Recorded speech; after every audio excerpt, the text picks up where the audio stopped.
the book of Genesis chapter 1. We're going to start there. So pay close attention, take note, all right? We're going to open up with the book of, give me the book of Hosea 12. Hosea 12 and verse 10. Hosea, actually, you know what? Give me the book of Amos. Amos chapter 3.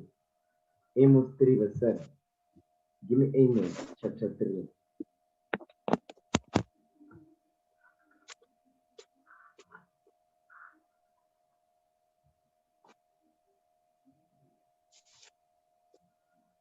The book of Amos, chapter 3, verse 7. Surely the Lord God will do nothing, but he revealeth his secret unto his servants, the prophets. So it says, the Lord God will do nothing, but he revealeth his secret unto his servants, the prophets. He revealeth his secret unto his servants, the prophets. Give me the book of Deuteronomy 29. Deuteronomy chapter 29, verse 29. With that, the book of Deuteronomy chapter 29, verse 29. The book of Deuteronomy, chapter 29, verses 29. Come on. The secret things belong unto the Lord our God, but those things which are revealed belong unto us. But those things which are what? But those things which are revealed. But those things which are revealed, come on. Belong unto us and to our children forever. Come on. That we may know, that we may do all the words of this law. You see that thing? It says, but those things which are revealed belong unto us and our children forever. So the Lord will reveal his secrets unto the prophets, and the prophets will teach the people, including the children. You understand? Go back to Amos 3 verse 7. Amos chapter 3 verse 7.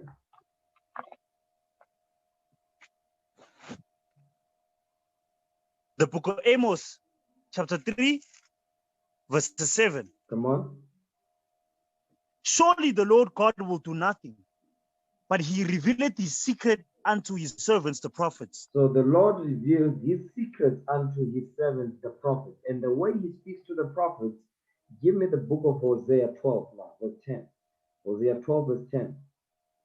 Hosea chapter 12 verse 10.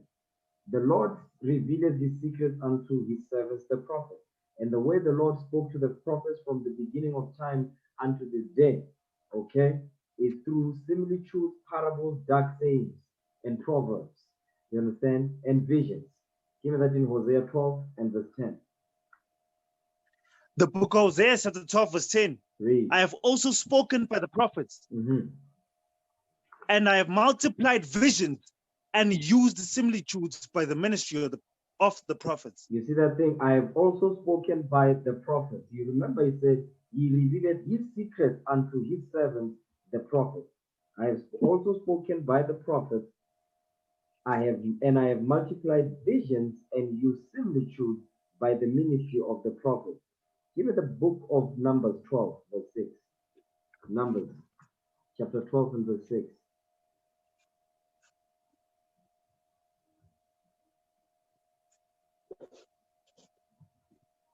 The book of Numbers, chapter 12, verse 6. And he said, hear now my words. If there be a prophet among you, I, the Lord, will make myself known unto him in a vision, and will speak unto him in a dream. You see that thing? It says, I, the Lord, I, the Lord, will make myself known unto him in a vision. I will make, the Lord says, he will make himself known unto that prophet in a vision, and he will speak unto him in a dream. You understand? So the Lord will speak to, he speaks to the prophets in various forms. He uses visions and dreams, use similitudes and parables, and proverbs and dark sayings. You understand?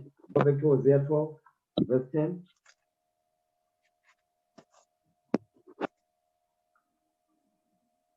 The book of Hosea, chapter 12, verse 10. Read. I have also spoken by the prophets, and I have multiplied visions and used similitudes by the ministry of the prophets. Come on. Read that again. Is there iniquity? I'm sorry, read verse 10 again. The book of Hosea, chapter 12, verse 10. I have also spoken by the prophets, and I have multiplied visions and used similitudes by the ministry of the prophets. So now the visions and similitudes, that's how the Lord speaks to the prophets. The similitude is an illustrated story. It's a parable. Give me that in Psalm 78 verse 1. Psalms chapter 78 verse 1.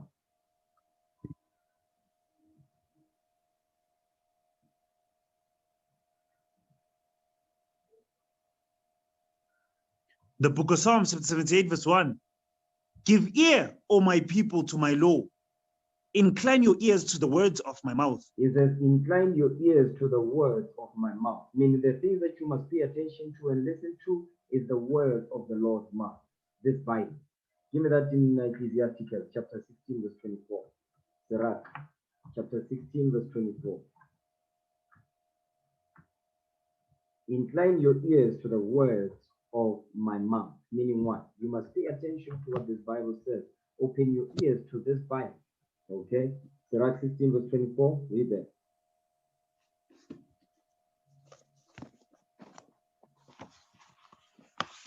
The book of Ecclesiasticus, chapter 16, verses 24. Read. My son, hearken unto me and learn knowledge, and mark my words with thy heart. You see what it's saying? It says, mark my words with thy heart. Mark my words with your mind. Which words? The words of this law. You understand? The words of this law. Verse 24 again. The book of Ecclesiasticus, chapter 16, verse 24. My son, hearken unto me and learn knowledge, and mark my words with thy heart. You see that thing? Mark my words, the words of this law, the words of this Bible. That's what you're supposed to listen to. That's what you're supposed to put in your mind. Okay? Go back to Psalm 78, verse 1 again. The book of Psalms, chapter 78, verses 1. Read. Give ear, O my people, to my law. Incline your ears to the words of my mouth. Incline your ears to the words of my mouth. Read on. I will open my mouth in a parable. I will utter dark sayings of old. Read that again, verse 2. The book of Psalms, chapter 78, verse 2. I will open my mouth in a parable. I will utter dark sayings of old. So the Lord says he will open his mouth in a parable. He will utter dark sayings of old. Because the way the Bible is written, there are things that are written plainly. There are those that are written in deep, dark mysteries. You understand? So now watch this. Give me the book of Matthew 18, verse 34. He says, I will open my mouth in a parable. A parable is an illustrated story. Okay? A parable. Matthew 13, verse 34. Matthew chapter 13, verse 34. The book of Matthew, chapter 13, verse 34. Come on. All these things spake Jesus unto the multitude in parables. Come on. And without a parable spake he not unto them. He says, without parable spake he not unto them. Read on. Watch this. Verse 35.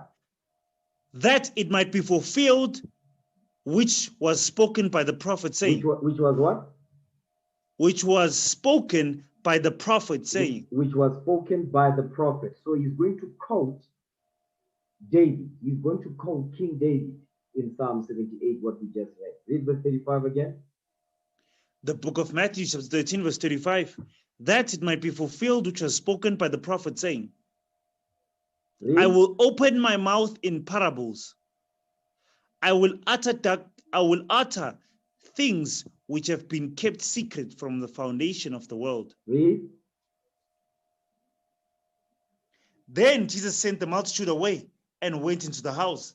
And his disciples came unto him, saying, Declare unto us the parable of the tares of the field. Declare unto us the parables of the tares of the field. So Christ was expounding unto them the parables regarding the tares. If you read up from verse 24 down, okay? So, but what we're reading here is that Christ spoke in parables that the scriptures might be fulfilled. What we read in Psalm 78, what we read in Hosea 12, what we read in Numbers 12, verse 6, and so forth. Okay, watch this. Give me the book of John 16:25. John chapter 16, verse 25. The book of John, chapter 16, verses 25. These things have I spoken unto you in Proverbs. In what? In Proverbs. These things have I spoken unto you in Proverbs. Proverbs means what? Parables, illustrated stories, similitudes. Read on. But the time cometh when I shall no more speak unto you in Proverbs, but I shall show you plainly of the Father. You see that thing? But I shall show you plainly of the Father. When the Lord returns, He will teach us again. You understand? He will teach us again. He's going to expound and speak unto us plainly and make these things plain. You understand? Give me Matthew chapter 13. Matthew chapter 13, start at verse 10. Matthew 13, verse 10. The book of Matthew, chapter 13, verse 10. And the disciples came and said unto him, Why spakest thou unto them in parables? Why do you speak unto them in proverbs, in dark sayings, in similitudes? Read on. He answered and said unto them, Because it is given unto you to know the mysteries of the kingdom of heaven, but to them it is not given. You see what the Lord is saying?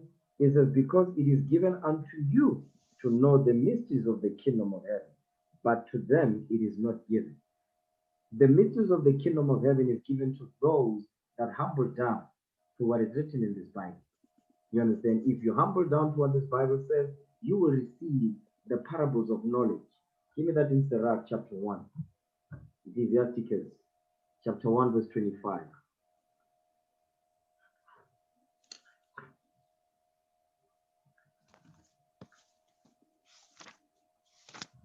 The book of Ecclesiasticus, chapter 1, verses 25. Mhm. The parables of knowledge are in the treasures of wisdom, but godliness is in an abomination to a sinner. Okay, read that again, verse 25. The book of Ecclesiasticus, chapter 1, verse 25.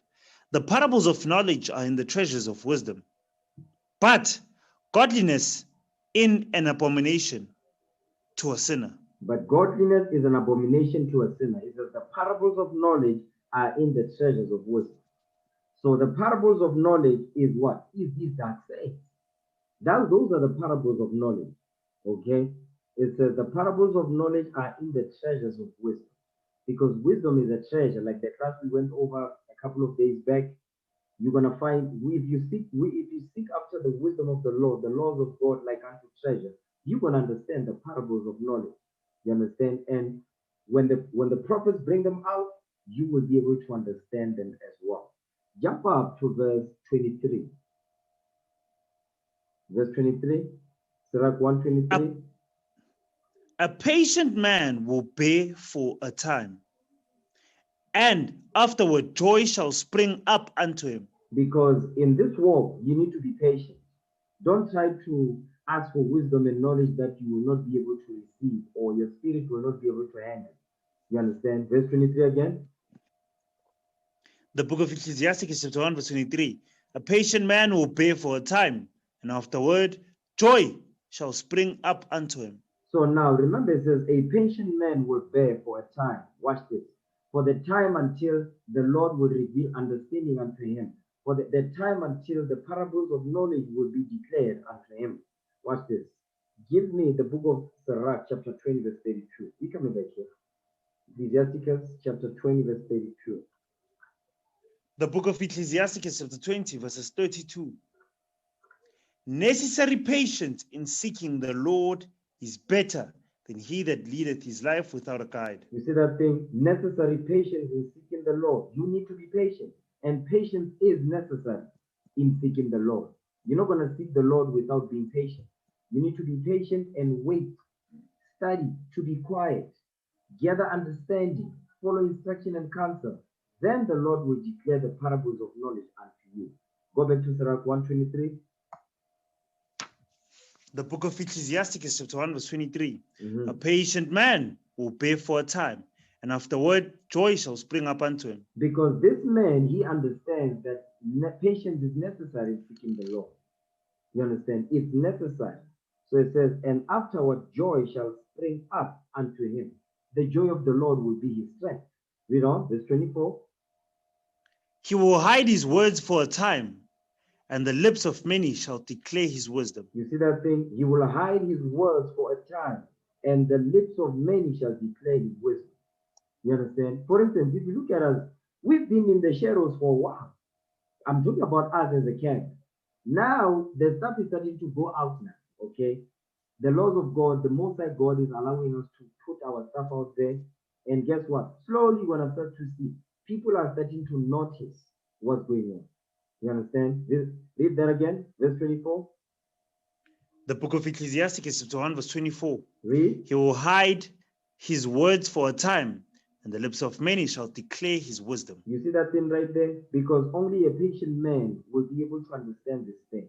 He understands that it's a process to learn this book. All right? Read verse 26 now. Come on. If thou desire wisdom, keep the commandments. That's the secret source right there. If you desire wisdom, keep the laws of God. Keep the commandments. Apply. Read. And the Lord shall give her unto thee. And the Lord will give her unto you, will give wisdom unto you. Read on. For the fear of the Lord is wisdom. For the what? For the fear of the Lord is wisdom. For the fear of the Lord is wisdom. So the first thing you must do first, you must fear the Most High God. Give me that in Psalms 119 verse 120. Psalms 119 verse 120.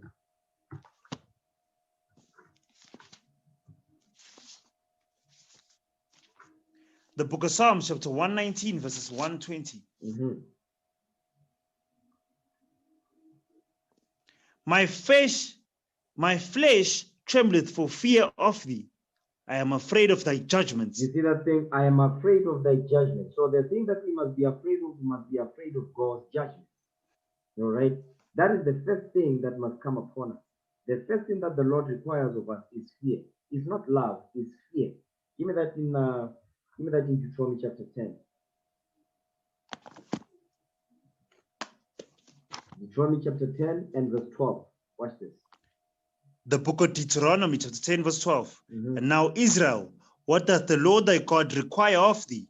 But to fear the Lord thy God. To do what? To fear the Lord thy God. That's the first thing that the Lord requires of us. To fear him. Not to love him, no. To fear him. To fear. To be afraid of his judgments, like David said. That's how we're going to get the wisdom that the Lord wants to give unto us. Okay? Read that again, verse 12. The book of Deuteronomy, chapter 10, verse 12. And now, Israel, what doth the Lord thy God require of thee? Read. But to fear the Lord thy God, Read. to walk in all his ways and to love him, and to serve the Lord thy God with all thy heart and with all thy soul. You see that thing? So now it's the first thing, you must fear the Most High God. Then the second thing is you must walk in all the ways of the Most High God. Then the third thing says, and you must love him. So notice where the love part is on the face. It's set on the left. Okay, the first thing is fear. The second thing is walk in all his ways and love him. Then serve the Lord thy God with all thy heart and with all thy soul. That is what the Lord requires of us. Go back to Sirach now, chapter 1, verse 27. The book of Ecclesiastes, chapter 1, verses 27. Come on. For the fear of the Lord is wisdom and instruction, and faith and meekness are his delight. You see that thing? He's letting you know what the Most High is delighted in. The Lord is delighted in faith, meekness. You understand? Fear, instruction, faith, and meekness. This is what delights the Most High God. Fear, that's the first thing, so you can get that wisdom. That fear in itself is wisdom. You fearing the Most High God, that's wisdom right there. Just that fear alone is wisdom. Because you understand, if I do this, the Lord will judge me. Okay? So now it says fear, wisdom, instruction, faith, and meekness. This is what the Lord delights in. Okay? So we need to understand that thing. Read that again, verse 27. The book of Ecclesiastes, chapter 1, verse 27. For fear of the Lord is wisdom and instruction, and faith and meekness are his delight. Okay, now jump up to verse 16 now. Start at read verse 15. 1:6. The book of Ecclesiastes, chapter 1, verses 16. To fear the Lord is fullness of wisdom, and filleth men with the fruits. You see that thing? The fruit is what we read in Galatians 5:22. Read that again, verse 16. The book of Ecclesiastes, chapter 1, verse 16. To fear the Lord is fullness of wisdom, and filleth men with the fruits. So now, to fear the Lord is fullness of wisdom. When you fear the Most High God, that's the fullness of wisdom, because you understand the cause and effect. Okay, and it says, "And filleth man with her fruit," because the more you apply, the more you move in the spirit of meekness and fear. You understand, and humility to what the Lord commanded us to do. Guess what? The Lord will fill you with the fruit of His wisdom. You understand? Come on. Verse 17. She filleth all their house with things desirable, and the garners with her increase. You see that? She filleth all their house with things desirable. Because what are those things that are going to be desirable? What is that? Honor, integrity, understanding, knowledge of the scriptures. You understand? Being able to raise men and women in these truths to be able to apply God's commandments, teaching marriage, teaching family, how to raise up your children, how to be a wife, how to be a woman. You understand? How to be a sister in the truth, how to be a husband, how to be a father, how to be a brother, how to be a leader in the nation of Israel. You understand? Those are desirable things. You understand? Because guess what? That is the requirement for us to get the kingdom, to gather ourselves together, to gather people together in the spirit of Christ. One mind, one spirit, one judgment. You understand? Read that again, verse 17. The book of Ecclesiastes, chapter 1, verse 17. She filleth all their house with things desirable, and the garners with the increase. Come on. The fear of the Lord is a crown of wisdom, making peace and perfect health to flourish. Read. Both which are the gift of God, and it enlargeth their rejoicing that love him. You see that thing? The fear of the Lord is a crown of wisdom. When you fear the Most High God, you're gonna get a crown of wisdom, making peace and perfect health to flourish. Because when you have that crown of wisdom, when you have that fear of the Lord, the Most High will bestow a crown of wisdom upon you. You're gonna make peace and perfect health to flourish among brothers and sisters. You understand? Both which are the gifts of God. So peace, perfect health, you understand? That is the gift of the Lord right there. And joy. That's the gift of the Most High God. So in order for the Most High God to be able to bless us with the fruits of His wisdom, we need to fear Him. Guess what? We also, when we do that, the Lord will open His parables, His understanding unto us, His mysteries unto us, so we may be able to declare them to our children. Give me that in Psalm 78, verse 5. Actually, give me Psalm 78, verse 3. Psalm 78, verse 3. Read that real quick. The book of Psalms, 78, verse 3. Which we have heard and known, and our fathers have told us. And our fathers have told us. Read on. And will not hide them from their children, showing to the generation to come the praises of the Lord and his strength and his wonderful works that he hath done. Come on. For he established a testimony in Jacob and appointed a law in Israel, which he commanded our fathers that they should make them known to their children. You see that thing? Our job is to command the laws of God to our children. But in order for the Most High to bestow that wisdom and understanding unto us, we need to fear Him so the Lord can pour out His wisdom, His infinite wisdom in our spirit, so we can declare that wisdom to our children. And they will declare them to their children after them. Generational wealth of knowledge and understanding. That's how we're going to be able to be exalted above all nations on earth. We need to do those things first. Keeping of the commandments, the fear of the Most High God, so the Lord can exalt us from our low estate. You understand? Okay.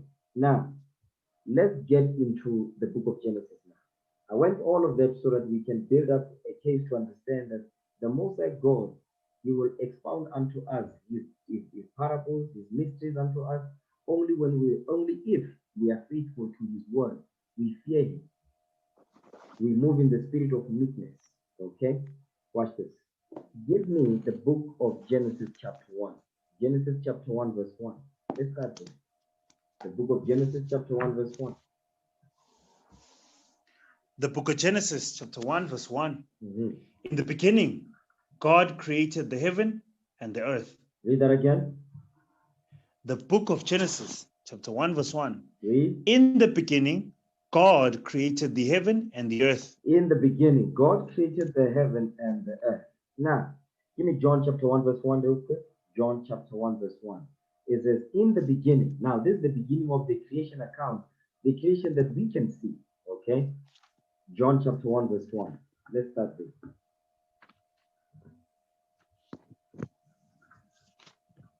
The book of John, chapter 1, verses 1. Mhm. In the beginning was the Word. In the And the beginning, word, in the beginning was the Word. Remember, it says, in the beginning, God created the heaven and the earth. So before he created the heaven and the earth, in the beginning was the Word. Okay, watch this. Come on. the Word was with God, and the Word was God. So in the beginning was the Word, and the Word was with God, and the Word was God. The same Word that created the heaven and the earth in Genesis 1 and 1, who is also called the Word. The same Word that was with God, the Most High.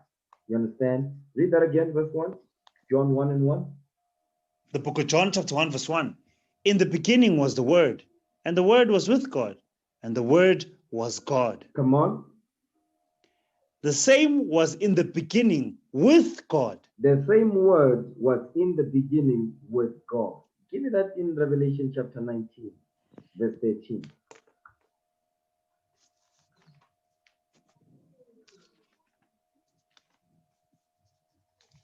The book of Revelations, chapter 19, verses 13. And he was clothed with a vesture dipped in blood, and his name is called the Word of God. His name is what? His name was called, then his name is called the Word of God. Read that again. The book of Revelation, chapter 19, verses 13.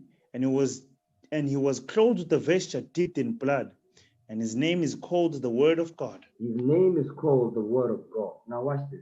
Go back to John chapter 1. John chapter 1, verse 1 to verse 2 again. The book of John, chapter 1, verse 1. In the beginning was the Word, and the Word was with God, and the Word was God. Come on. The same was in the beginning with God. The same was in the beginning with God. Give me the book of Colossians chapter 1, verse 15. Colossians 1, verse 15.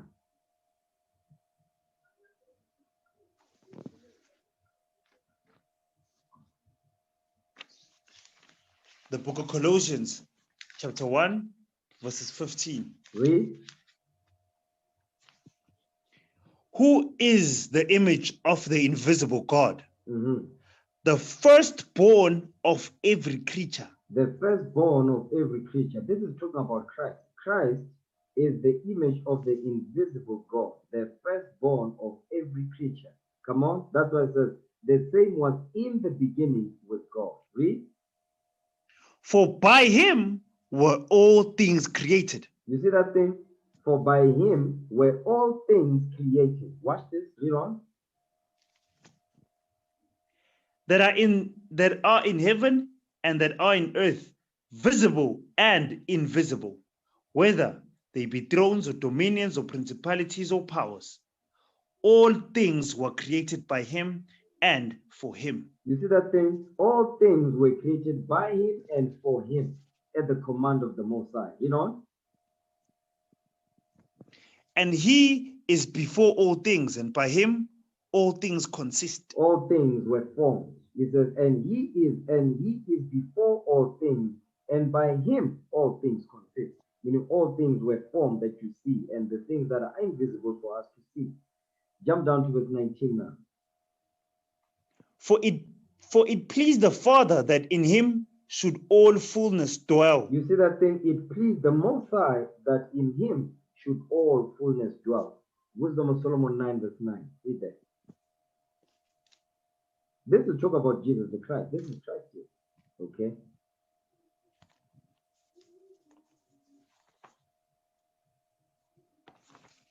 Wisdom of Solomon, chapter 4, verse 9. No, chapter 9, verse 9. Wisdom of Solomon 9, verse 9. Wisdom of Solomon, chapter 9, verse 9. Come on. And wisdom was with thee, which knoweth thy works, Which does what? and which knoweth thy works. The wisdom is going into the Christ. Wisdom was with thee, which knoweth thy works, knoweth the Most High, the Father's works. Read. And was present when thou madest the world, Come on. and knew what was acceptable in thy sight, and right in thy commandments. And right in thy commandments. Okay, go back now to Genesis chapter 1, verse 1. Now that we have a picture of what it means when it says, in the beginning, God created the heaven and the earth, we understand what that means now. Okay, Genesis 1, verse 1. The book of Genesis, chapter 1, verse 1. Read. In the beginning, God created the heaven and the earth. We know that was Christ. Read on, verse 2. And the earth was without form and void, and darkness was upon the face of the deep, and the Spirit of God moved upon the face of the waters. And God said, let there be light, and there was light. Okay, so now, read up to verse 5. Then we're going to go back and we're going to take it slow. The book of Genesis, chapter 1, verse 2. And the earth was without form and void, and darkness was upon the face of the deep, and the Spirit of God moved upon the face of the waters. And God said, let there be light, and there was light. And God saw the light, that it was good. And God divided the light from the darkness. And God called the light day, and the darkness he called night. And the evening and the morning were the first day. So now, let's read verse 2 again. Verse 2. The book of Genesis, chapter 1, verse 2. And the earth was without form and void. Stop right there. And dark. And the what? And the earth was without form and void. The earth was without form and void. The earth was without form and void. At this point, the earth wasn't created. You understand? The earth wasn't created at this point. But it says the earth was without form, meaning what? It didn't have any particular shape. It was in a form of what? That earth was in a form of elements. The earth was in a form of elements. Okay? It's going to come clearer as we read. But it says the earth was without form and void. Without form and void. Okay, so I'm going to share my screen real quick so we can understand. 1 second. Let me share my screen so we can all see what we are looking at. All right.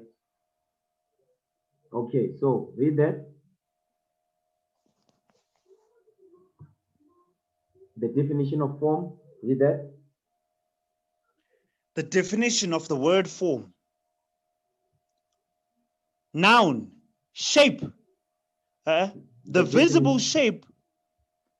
Noun, the visible shape or configuration of something. You see that thing? It says the visible shape or configuration of something. Read Genesis chapter 1, verse 2 again. The book of Genesis, chapter 1, verse 2. And the earth was without form and void. Okay, the earth was without form and void. So it was without a visible shape or configuration. So you couldn't see, but it was there in a form of what? It's going to become clear what form it was. You understand? It wasn't the secular shape that you see today. You understand? At this point in time of creation. You understand? So that's what it says. That's what it says. The earth was without.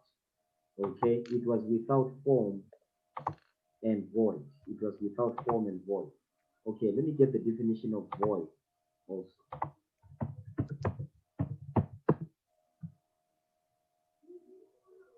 Okay. Yes, that's a better one. Okay, so let me share my screen one more again. One more time, let me share my screen. Okay. 1 second. Give me a second, brothers and sisters. All right. There we go. Okay, read that. Read the second definition. The definition of the word void, completely empty. Completely empty. Is that the earth was without form, meaning without any visible shape or configuration, Then it says, and void, meaning what? Completely empty. So the earth was completely empty and without any visible shape or configuration. So let's read the synonyms. Read that. Empty, Mm-hmm. emptied, vacant, without content, Without content, read. containing nothing, Containing nothing. blank, bare, clear, Read that part. unfilled. Unfilled. Now watch this. Read the next definition now. Now, this one.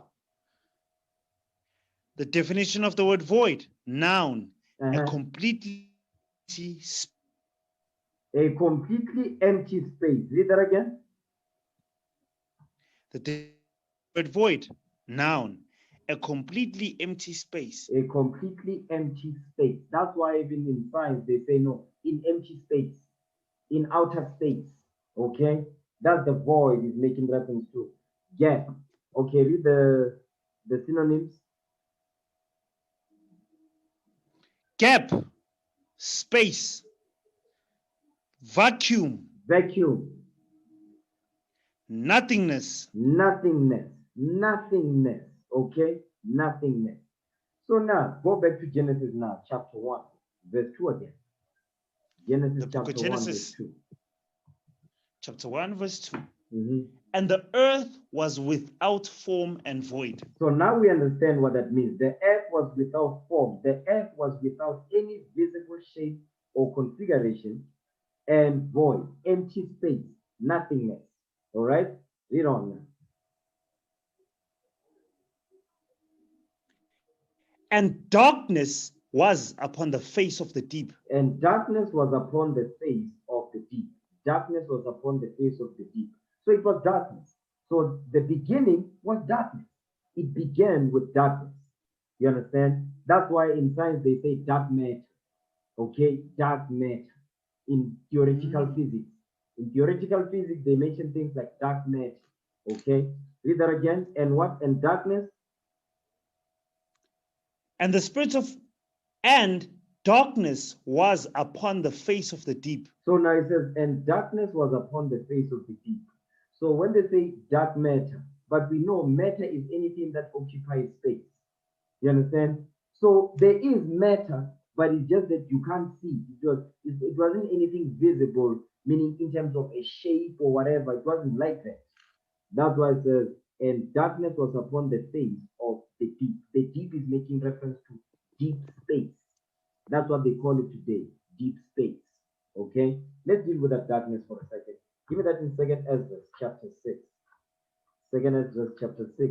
Brothers and sisters, let me know if I'm going too fast, okay? 2nd Ezra chapter 6 and verse 38. Read that.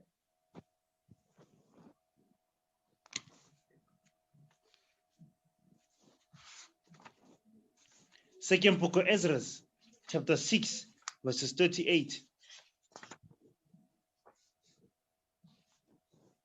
Come on. And I said, O Lord, thou spakest from the beginning of the creation, even the first day, and said thus, let heaven and earth be made, and thy word was a perfect work. And thy word was a perfect work. So Ezra is rehashing the creation account. Read on. And then was the spirit, and darkness, and silence were on every side. Come on. The sound of man's voice was not yet formed. The sound of man's voice was not yet formed. So this darkness, it says there was darkness and silence. Where on darkness and silence was on every side. It says, and then was the spirit. The spirit. You see, okay, let me just admit it. That spirit today in the Esau calls it energy. Esau calls it energy, but the Bible is that's the spirit of the Lord. You understand? That's the spirit of the Most High God. Go back to Genesis now, chapter 1, verse 2 again. The book of Genesis, chapter 1, verse 2.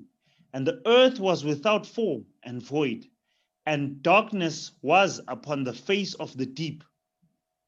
And the spirit of God moved upon the face of the waters. So now we explained that it says, and darkness was upon the face of the deep. The deep is making reference to deep space.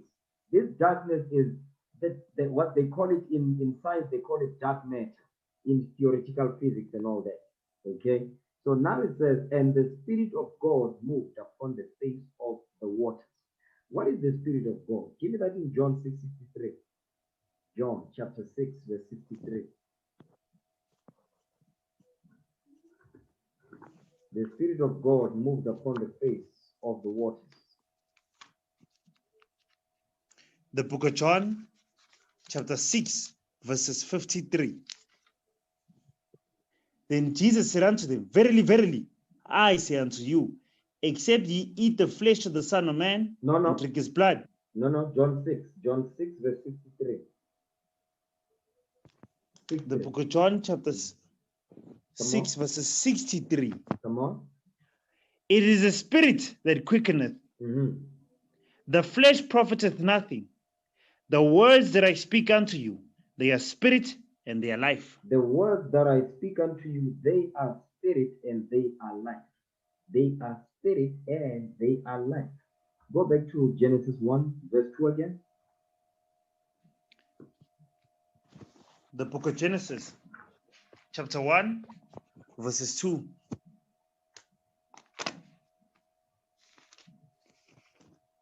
And the earth was without form and void, and darkness was upon the face of the deep, and the Spirit of God moved upon the face of the waters. And the Spirit of God moved upon the face of the waters. So now, what I want to show you is Acts 1, verse 8. Read that. The book of Acts, chapter 1, verse 8. But ye shall receive power, and after the Holy Ghost is come upon you. Okay, read that again. Read it right. Read it again. Verse 8. The book of Acts, chapter 1, verse 8. Come on. But ye shall receive power. Ye shall what? Receive power. Ye shall receive power. Ye shall receive power. Come on. After that, the Holy Ghost is come upon you. So this power is the Holy Ghost. Okay. This power right here is the same power that the apostles had to heal the people, to heal the sick, to raise the dead, so on and so forth. Okay. That's the power is making reference to here. Whether we're healing the sick and raising the dead, like the apostle Peter did with our foremother Dorcas. You understand? Read that again, verse 8. The book of Acts, chapter 1, verse 8. But ye shall receive power. After that, the Holy Ghost is come upon you. So you shall receive power. After that, the Holy Ghost is come upon you. This power right here, go back now. Genesis 1. Genesis chapter 1, verse 2. The book of Genesis, chapter 1, verse 2. And the earth was without form and void, and darkness was upon the face of the deep. And the Spirit of God moved upon the face of the waters. And the Spirit of God moved upon the face of the waters. The power of God moved upon the face of the waters. That's his spirit, his power moved upon the face of the waters. Now watch this. At this point, these waters is not actually talking about literal water in the form of you see water in a cup. He's not talking about that in that form. All right, watch this. Give me the book of Wisdom of Solomon chapter 7. Wisdom of Solomon chapter 7 verse 17. Wisdom of Solomon chapter 7 verse 17.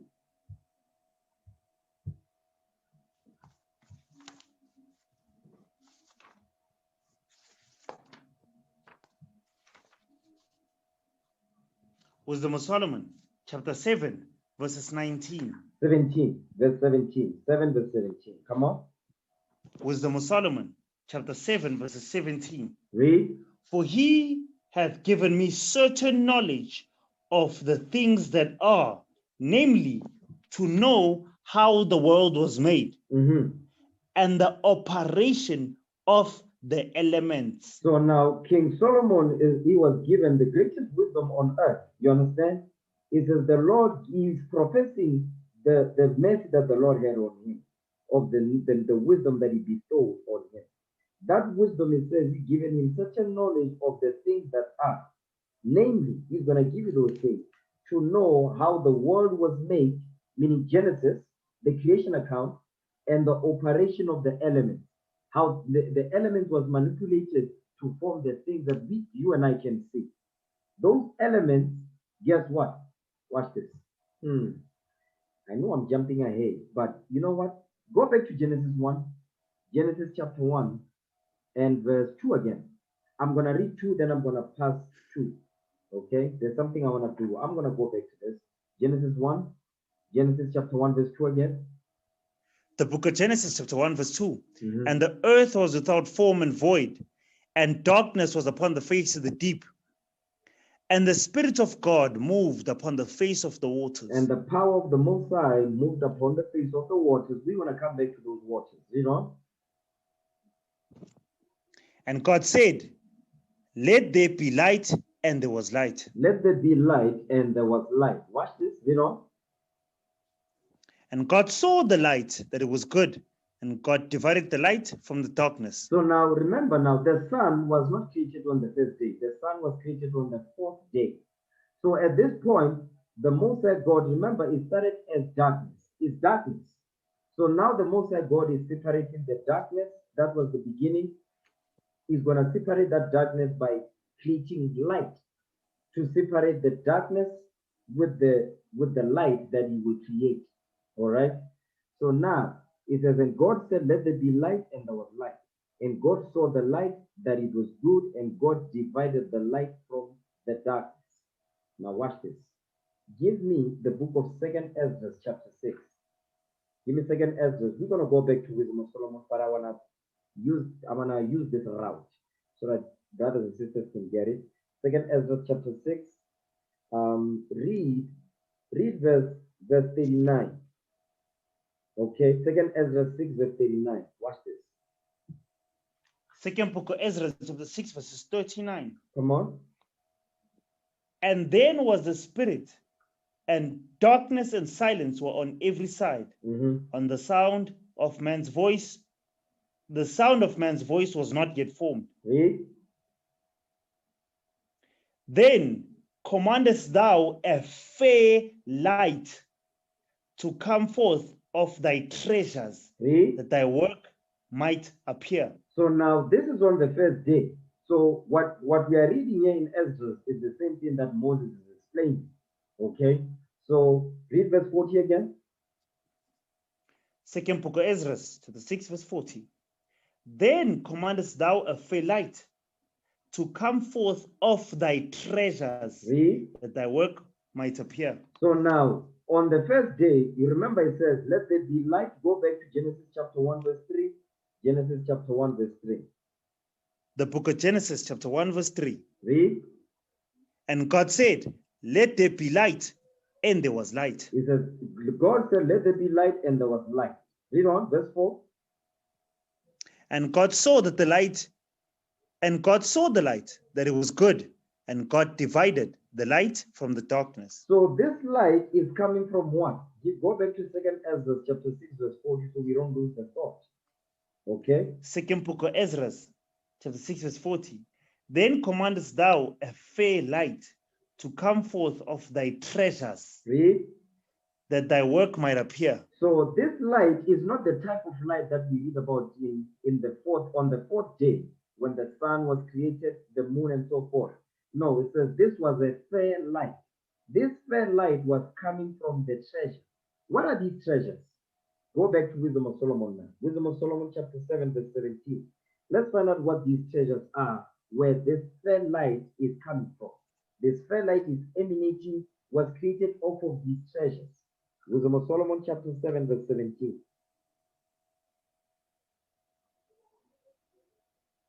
Wisdom of Solomon, chapter 7, verse 17. Come on. For he hath given me certain knowledge of things that are, namely, to know how the world was made, and the operation of the elements. And the operation of the elements. Those elements are those treasures in 2nd Ezra. The elements are the treasures in 2nd Ezra. What are these elements? What are they called today? They're called the periodic table of elements. The periodic table of elements. Okay, let me share my screen real quick so we can see that. These treasures, which are elements, is called the periodic table of elements today. All right, that's where they get it from. Actually, that's where Esau gets it from. That's the periodic table of elements. Read that again, Wisdom of Solomon 7 verse 17. Wisdom of Solomon, chapter 7, verse 17. Uh-huh. For he had given me certain knowledge of things that are, namely, to know how the world was made and the operation of the elements. These are the elements is making reference to. These elements right here, what you see here. So those of you that have done physics and chemistry and all of that, this should be familiar to you. Okay, this is the periodic table of elements.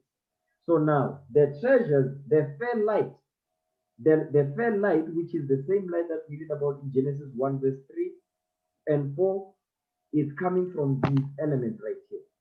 What happened? The element was manipulated for the light to come forth. Now, go back to Genesis chapter 1 verse 2 now, because I wanted to go back there so we can understand. Okay? Genesis chapter 1 verse 2. The book of Genesis, chapter 1, verse 2. And the earth was without form and void, and darkness was upon the face of the deep. And the Spirit of God moved upon the face of the waters. You see now it says the Spirit of God, means the power of God moved upon the face of the waters. So now these waters, they are in the form of elements. Okay? The waters here is in form of elements. The oceans are not created yet. You understand? They are in the form of elements. So now when you look at the periodic table of elements, that element right there, that's oxygen. You see that thing? Where's that hydrogen? Be number 1. It's supposed to be here, right? Let me look at this. Yes, sir. There it is right there. That's hydrogen, that's oxygen. Okay? So these are the elements that have formed the waters. But the waters were in a form of these elements that you see here. Hydrogen and oxygen. 2-part hydrogen and 1 oxygen. All right? Now, I want you to read this thing. Read that. How to make water from hydrogen and oxygen. How to make water from hydrogen and oxygen. All right? Okay. So now read that. The first paragraph. Water is the common name of hydrogen monoxide. No, read that again. Read it right. Water is the common name for dihydrogen monoxide.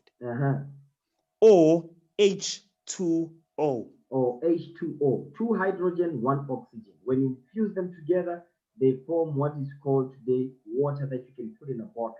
Okay? But in Genesis 1 verse 2, it was not in the form of water in a cup that you see. It was in a form of what? It was in a form of elements, the operation of elements. Then the fair light that came forth, it was also by the manipulation of elements. The operation or manipulation of those elements created the fair light. You understand? Okay. Okay, so read on now. The molecule.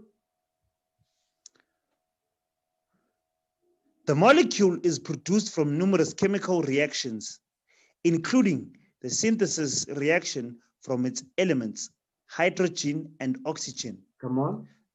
The balanced chemical equation for the reaction is yes, whatever. 2H. Come on. How to make water? How to make water? In theory, it is easy to make water from hydrogen gas and oxygen gas. So it says, hold on. In theory, it's easy to make water from hydrogen gas and oxygen gas. Actually, you know what? Read that formula out. Read that whole thing. Then we're going to read the next paragraph.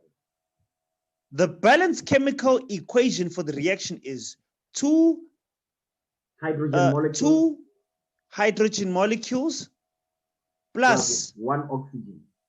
Plus 1 oxygen is equals to, which yields 2-part hydrogen, 1 oxygen, which today we call it water. Okay, next paragraph. Start with the heading. In theory, how to make water? Come on. In theory, it is easy to make water from hydrogen gas and oxygen gas. Okay, so these hold on. These are, so hydrogen is a gas, oxygen is a gas. Read on. mix the two gases together and a spark Add. Add. Pay attention. Come on. Mix the two gases together. Add a spark or sufficient heat to provide the activation energy Come on. to start the reaction.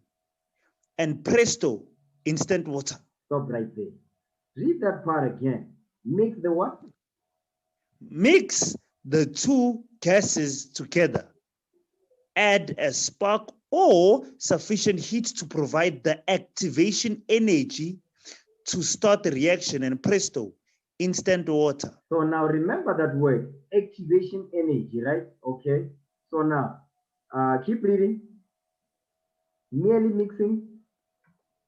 Merely mixing the two gases at room temperature, however, won't do anything. Come on. Like hydrogen and oxygen molecules in air don't spontaneously form water. Read. Energy Come on. must be supplied to break the covalent bonds that hold hydrogen and oxygen molecules together. You see that thing? It says it requires what? Energy. Energy is needed in order for these two molecules to bond to create water. Read on. The hydrogen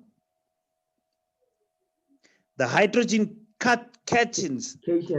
The hydrogen cations and the oxygen anions are then free to react with each other, which they do because of their electronegativity differences. When the chemical bonds reform to make water, additional energy is released, which propagates the reaction. The net reaction is highly exothermic, meaning a reaction that is accompanied by the release of heat. Now stop right there. Go back to Genesis now, chapter 1, verse 2. Watch this thing. The book of Genesis, chapter 1, verse 2. Read. And the earth was without form and void, and darkness was upon the face of the deep, and the Spirit of God moved upon the face of the waters. And the what? And the Spirit of God moved upon the face of the waters. And the Spirit of God. Go back to Acts chapter 1, verse 8. Acts 1, verse 8. The book of Acts chapter 1, verse 8. But ye shall receive power. Ye shall what? But ye shall receive power. After that, the Holy Ghost has come upon you. The Holy Ghost is the Spirit of God. That's power right there. Go back to Genesis 1 now, verse 2. The book of Genesis chapter 1, verse 2. And the earth was without form and void, and darkness was upon the face of the deep. And the Spirit of God and the power of God, come on, moved upon the face of the waters. That's when the element was being manipulated. You understand? The manipulation of those elements requires what? Power, energy. Esau calls it energy. The Bible calls it the Holy Ghost. Power. The Spirit of the Most High God is capable of manipulating the elements. You understand? So when it says the waters, here is talking about those elements, those treasures. You understand where the fairlight came from, where the waters are being referred. Okay? Genesis chapter 1 now, verse 3, we're going to read that. Come on. The book of Genesis chapter 1, verse 3. And God said, let there be light, and there was light. Read. And God saw the light, that it was good, and God divided the light from the darkness. Read on. And God called the light day, and the darkness he called night. And the evening and the morning were the first day. So the first day, this is what happened. Okay? The Spirit of God, the power of the Most High God moved upon the face of the waters. These waters, think of them as oxygen, hydrogen. All right? And God said, let there be light, and there was light. This light is also what? Manipulation of elements so that illumination can appear to separate darkness from the light that has just been made, from the treasure or the elements. Okay? Then it says, and God saw the light, that it was good, and God divided the light from the darkness. Read verse 5 again. The book of Genesis, chapter 1, verse 5. And God called the light day, and the darkness he called night, and the evening and the morning were the first day. So now notice here that day is not determined by the sun, because the sun was created on the fourth day. But here they're already talking about day and night. Okay, so day is what? The light that you see. Darkness is the night. Okay, is not determined by the sun according to what we're reading, because the sun was created on the fourth day. This is the first day here. You understand? This is the first day of creation. Read on now, verse 6.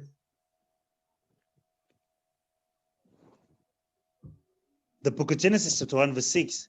And God said, let there be a firmament in the midst of the waters, Read. and let it divide the waters from the waters. You see that thing? Now you understand what these waters are. It says, and God said, let there be a firmament in the midst of the waters, and let it divide the waters from the waters. So this firmament that was created divided the waters, meaning the elements, one element on one side, the other element on another side. So the firmament separated the waters from the waters in the form of elements. So this firmament, okay, the firmament. Read verse 6 again. The book of Genesis, chapter 1, verse 6. And God said, let there be a firmament in the midst of the waters, and let it divide the waters from the waters. Come on.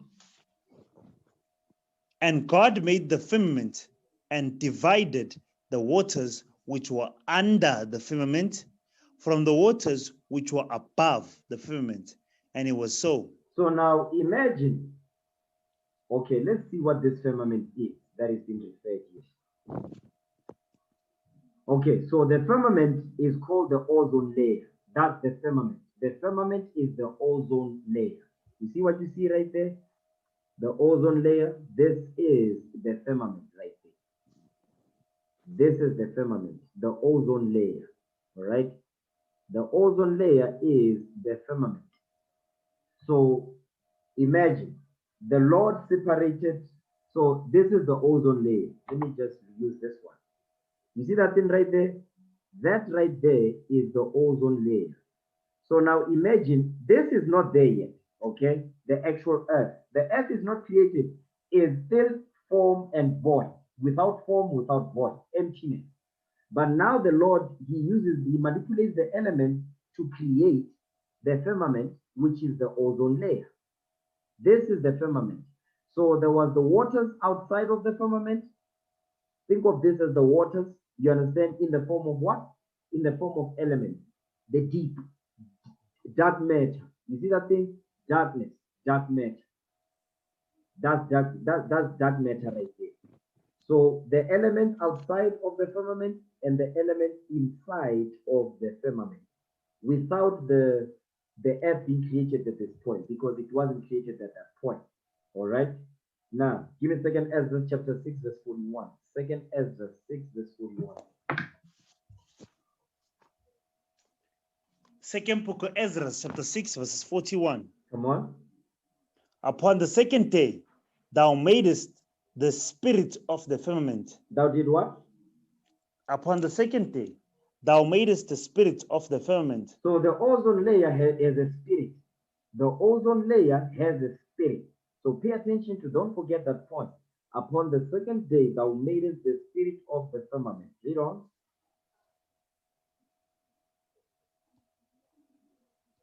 And commandest it to part asunder, Mm-hmm.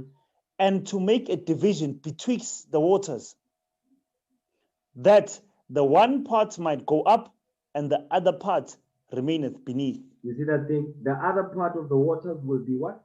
Will be above, and the other part will be beneath. Inside the firmament, outside of the firmament. All right? Which is what? The ozone layer.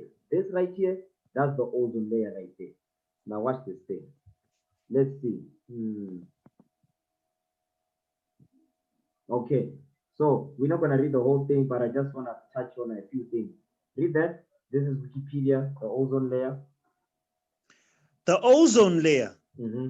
The ozone layer or ozone shield is a region of Earth's stratosphere that absorbs most of the sun's ultraviolet radiation. Ultraviolet radiation. So the ozone layer is what? The job of the ozone layer is to what? Is to block UV radiation, ultraviolet light that is coming from the sun. Okay.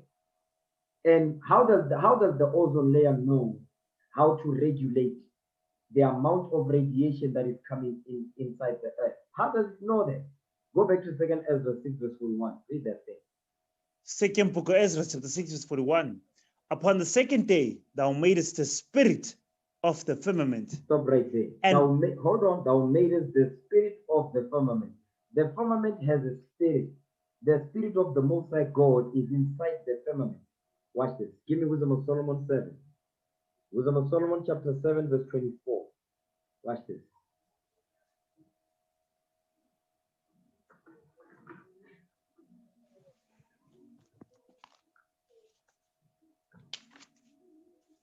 Wisdom of Solomon, chapter 7, verses 24. Read. For wisdom is more moving than any motion. Wisdom, the spirit of the Most High God. Come on. She passeth and goeth through all things by reason of her pureness. She passeth and goeth through all things by reason of her pureness. Watch this, come on. Read on. Flow, for Verse she 25. is the breath, for she is the breath of the power of God. So this wisdom that goeth through all things by reason of her pureness, she is the breath of the power of God, the power of the Most High God. Okay. So now read that article again. Go back to Wikipedia. Start from the beginning. The ozone layer. The ozone layer or ozone shield is a region of the Earth's stratosphere that absorbs most of the sun's ultraviolet radiation. Read. It contains a high concentration of ozone in relation of ozone O3 in relation to other parts of the atmosphere. Although still small in relation to other gases in the stratosphere. In the what? In the stratosphere. Let's see what this is. The stratosphere. See that? That's the stratosphere right there.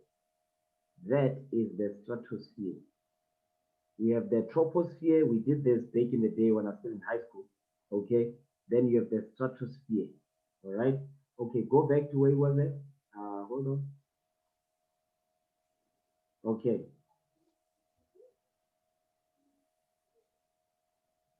Read from the ozone layer. The ozone layer or ozone shield is a region of Earth's stratosphere that absorbs most of the sun's ultraviolet radiation. So now, the ozone layer's job is to what? Is to protect, is to cover the earth. You understand? What's going to ultimately be the earth inside the firmament, because the Lord calls it the firmament. Let me just switch on the light.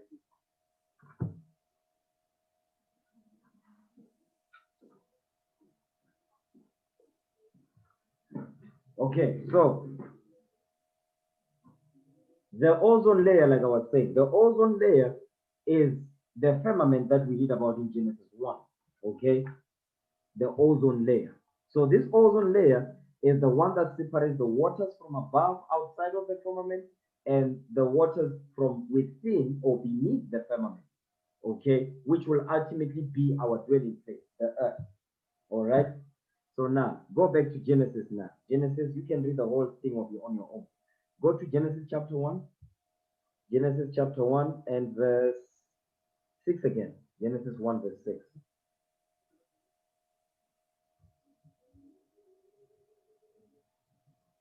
The book of Genesis chapter 1 verse 6. And God said, let there be a firmament in the midst of the waters, and let it divide the waters from the waters. Let it divide the waters from the waters. So you saw the firmament dividing the waters outside and the waters beneath or inside. Read. And God made the firmament and divided the waters which were under the firmament from the waters which were above the firmament. And it was so. Read. And God called the firmament heaven. What did he call it? God called the firmament heaven. God called the firmament heaven. Read on.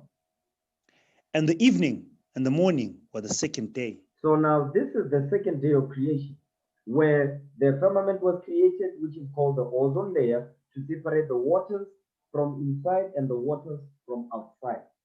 You understand? That happened on the second day. This firmament was called heaven. You understand? That ozone layer out there, that ozone layer that goes into what? Space now. It goes into outer space. All right? Now we talk about our inside our atmosphere and outside our atmosphere. All right? Read on, verse 9. And God said, let the waters under the heaven be gathered together unto one place, and let the dry land appear. And it was so. Read verse 9 again. Now this is the third day. Come on. The book of Genesis chapter 1 verse 9. And the Lord said, let the waters upon the heaven be gathered together unto one place, and let the dry land appear. And it was so. So now watch this thing. You see when it says, let the waters under the heaven be gathered together unto one place, and let the dry land appear, and it was so. Watch this. Next verse. Verse 10. And God called the dry land earth. What did he call it? God called the dry land earth. God called the dry land earth. Earth. Come on. And the gathering together of the waters called he seas. And God saw that it was good. So now, watch this. You see verse 10. It says, God called the dry land earth, and the gathering together of the waters called ye seas. And God saw that it was good. How did this happen? Watch this thing. Give me the book of 2nd Ezra. Wisdom of Solomon 7 verse 17 again. Because now remember now, we see on the third day, these waters now, when it says he gathered the waters together in one place and he later called them seas, the dry land he called it earth, that's when now the elements were being manipulated to cause or to form the actual waters that you see upon the seas. You understand? The oceans, the Atlantic Ocean, you understand, and so forth, the Persian Gulf and all of that. Yes. The Indian Ocean, so on and so forth. Okay? Wisdom of Solomon 7 verse 17. Read that. Wisdom of Solomon chapter 7 verse 17.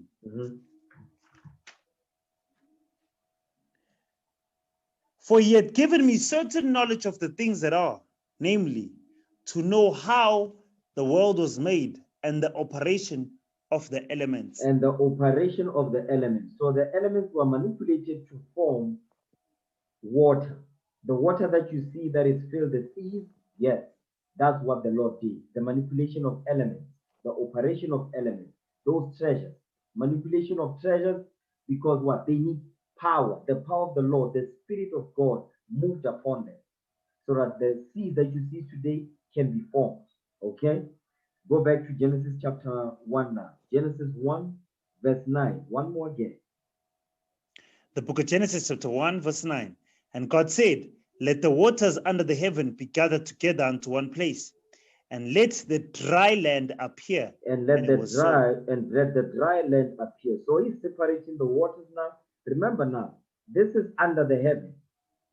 It says, let the waters under the heaven, meaning what? Meaning where? Under the firmament. That ozone layer.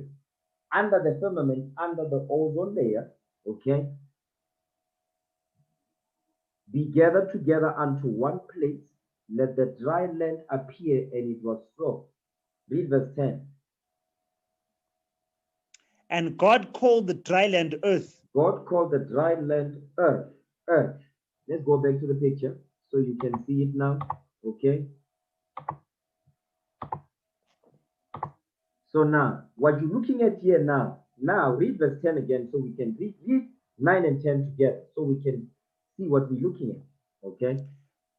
The book of Genesis, chapter 1, verse 9. Read. And God said, let the waters under the heaven be gathered together unto one place. Stop right and there. let the dry Hold on. Let the what? let the waters under the heaven be gathered together unto one place. So now, this waters under the heaven, what is this heaven called? Jump up to verse 8. The book of Genesis, chapter 1, verse 8. And God called the firmament heaven. What did he call it? The firmament heaven. God called the firmament heaven. Jump down to verse 9 again. And God said, let the waters under the heaven be gathered together unto one place. Let the waters under the firmament, which is called heaven, be gathered together unto one place. So this is now under the firmament. Okay, watch this. Read on. And let the dry land appear. Let the dry land appear. Hold on. Let the dry land appear. Read on. And it was so. Read. And God called the dry land earth. Stop right there. What did God call the dry land? God called the dry land earth. That's the dry land. You see that part right there? You see that? Today they are called continents. That is the dry land that you are looking at right there. You understand? This is the dry land right here. This is the dry land. Okay, watch the next part now. He called the dry land earth, right? Come on.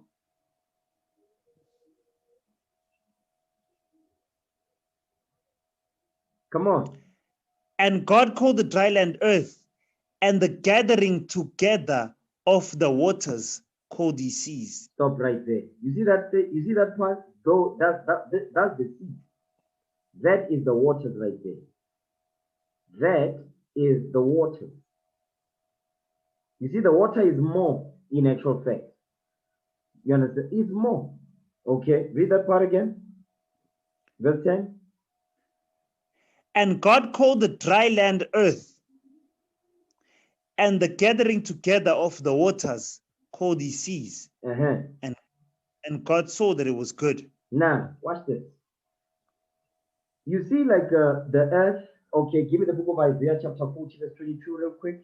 Because now you see it's round now. Now it is with form. In Genesis chapter 1, verse 2, it was without form. At this point, in Genesis chapter 1, verse 10, the earth has form. It has got form now. Give me that in Isaiah 40, verse 22. Watch this.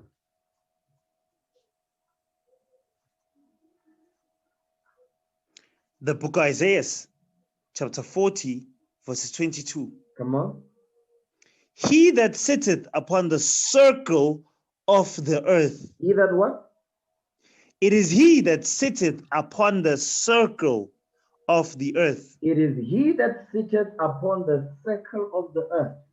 You see now we understand why it's a circle, because the Lord made it so. But what day was this? Was on the third day. Okay? It was on the third day. Read that part again, verse 22. The book of Isaiah, chapter 40, verse 22. It is he that sitteth upon the circle of the earth, and the inhabitants thereof are as grasshoppers. Read. That stretched out the heavens as a curtain. As a what? As a curtain. You see that thing right there? The heaven. You see that thing, that ozone layer? It's like a curtain over the earth. It's like a curtain. He says he stretches out the heavens as a curtain. That's the atmosphere. That's the ozone layer. Okay, that ozone layer, that's the curtain over us. The Lord did that thing. Read.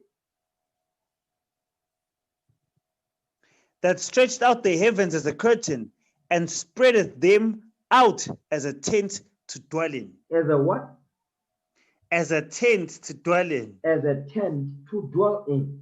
So now this curtain, this ozone layer, is a curtain, and it's a tent for us to dwell inside of it. Now the earth is with form. The earth has form now. It's a circle. You understand? It's a circle. Watch this. Give me the book of Job, chapter 26, verses 7. He stretched out the north. He stretched out the north over the empty place, and hangeth the earth upon nothing. And what? And hangeth the earth upon nothing. And hangeth the earth upon nothing.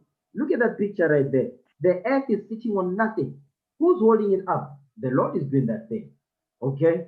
That round circle that you see called earth, the dry land, the Most High God is hanging it upon nothing.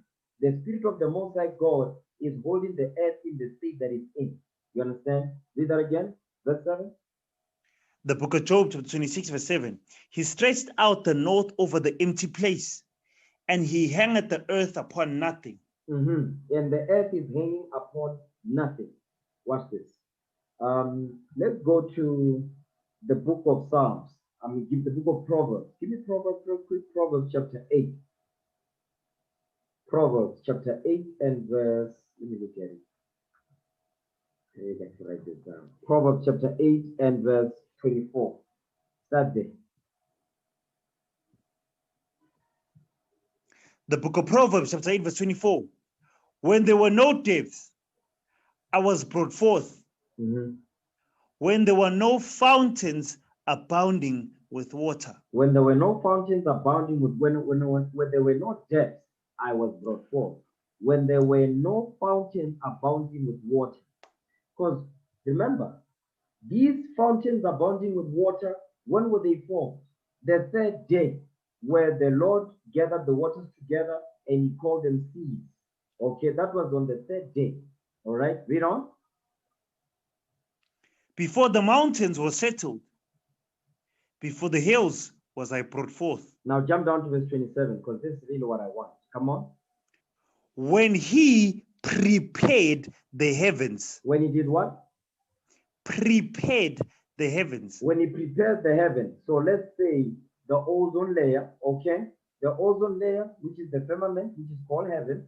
You understand? And then underneath that, our atmosphere, our sky, that's also heaven. You understand? Read. I'm just dealing with within our realm. Okay, within our realm, underneath the firmament. Read. Come on. Well, as when he prepared the heavens, I was there. When he set a compass upon the face of the depth. Okay, now read verse 27 again. One more again. The book of Proverbs, chapter 8, verse 27.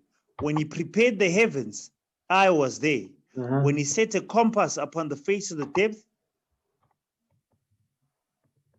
Come on, read. When he established the clouds above. Hold on. Wait. Read, I'm sorry. Read verse 27 again. The book of Proverbs, chapter 8, verse 27. Come on. When he prepared the heavens, I was there. When he set a compass upon the face of the depth. Now, watch this. Let me share my screen so we can see what a compass is, because this will destroy those dumb doctrine that people say, no, the earth is flat. The hell is this? Okay. Definition, say compass. Definition of the word compass. Now. Okay. Now, let's see. Archaic. We want the archaic definition. Read that. Archaic definition of the word compass. Verb. Go around something. Go round. Go round. Go round something in a circular course. In a what? In a secular course. In a secular course. In a secular course. Secular. A circle. Okay. Read that again. Proverbs 8:27 now. The book of Proverbs, chapter 8, verse 27. Read. When he prepared the heavens, I was there. When he set a compass upon the face of the depth. When he set a compass upon the face of the depth. You understand? A compass is a secular shape.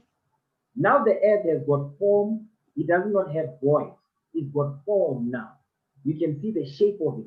It's not without form and without void, but it's got form now. You understand? And it's not void anymore because there's oceans now in the earth. Okay? Now, let's go back. Now go back to Genesis chapter 1. Genesis chapter 1, verse 9 and 10. Again.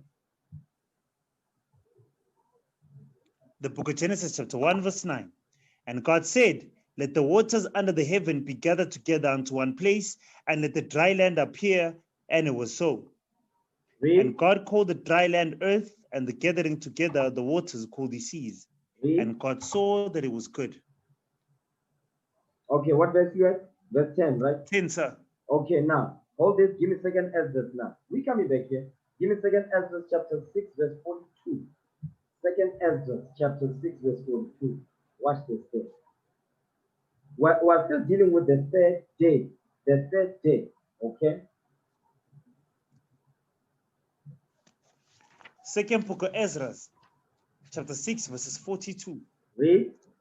Upon the third day, thou didst command the waters that the waters should be gathered in the seventh part of the earth. On the seventh part of the earth, read on.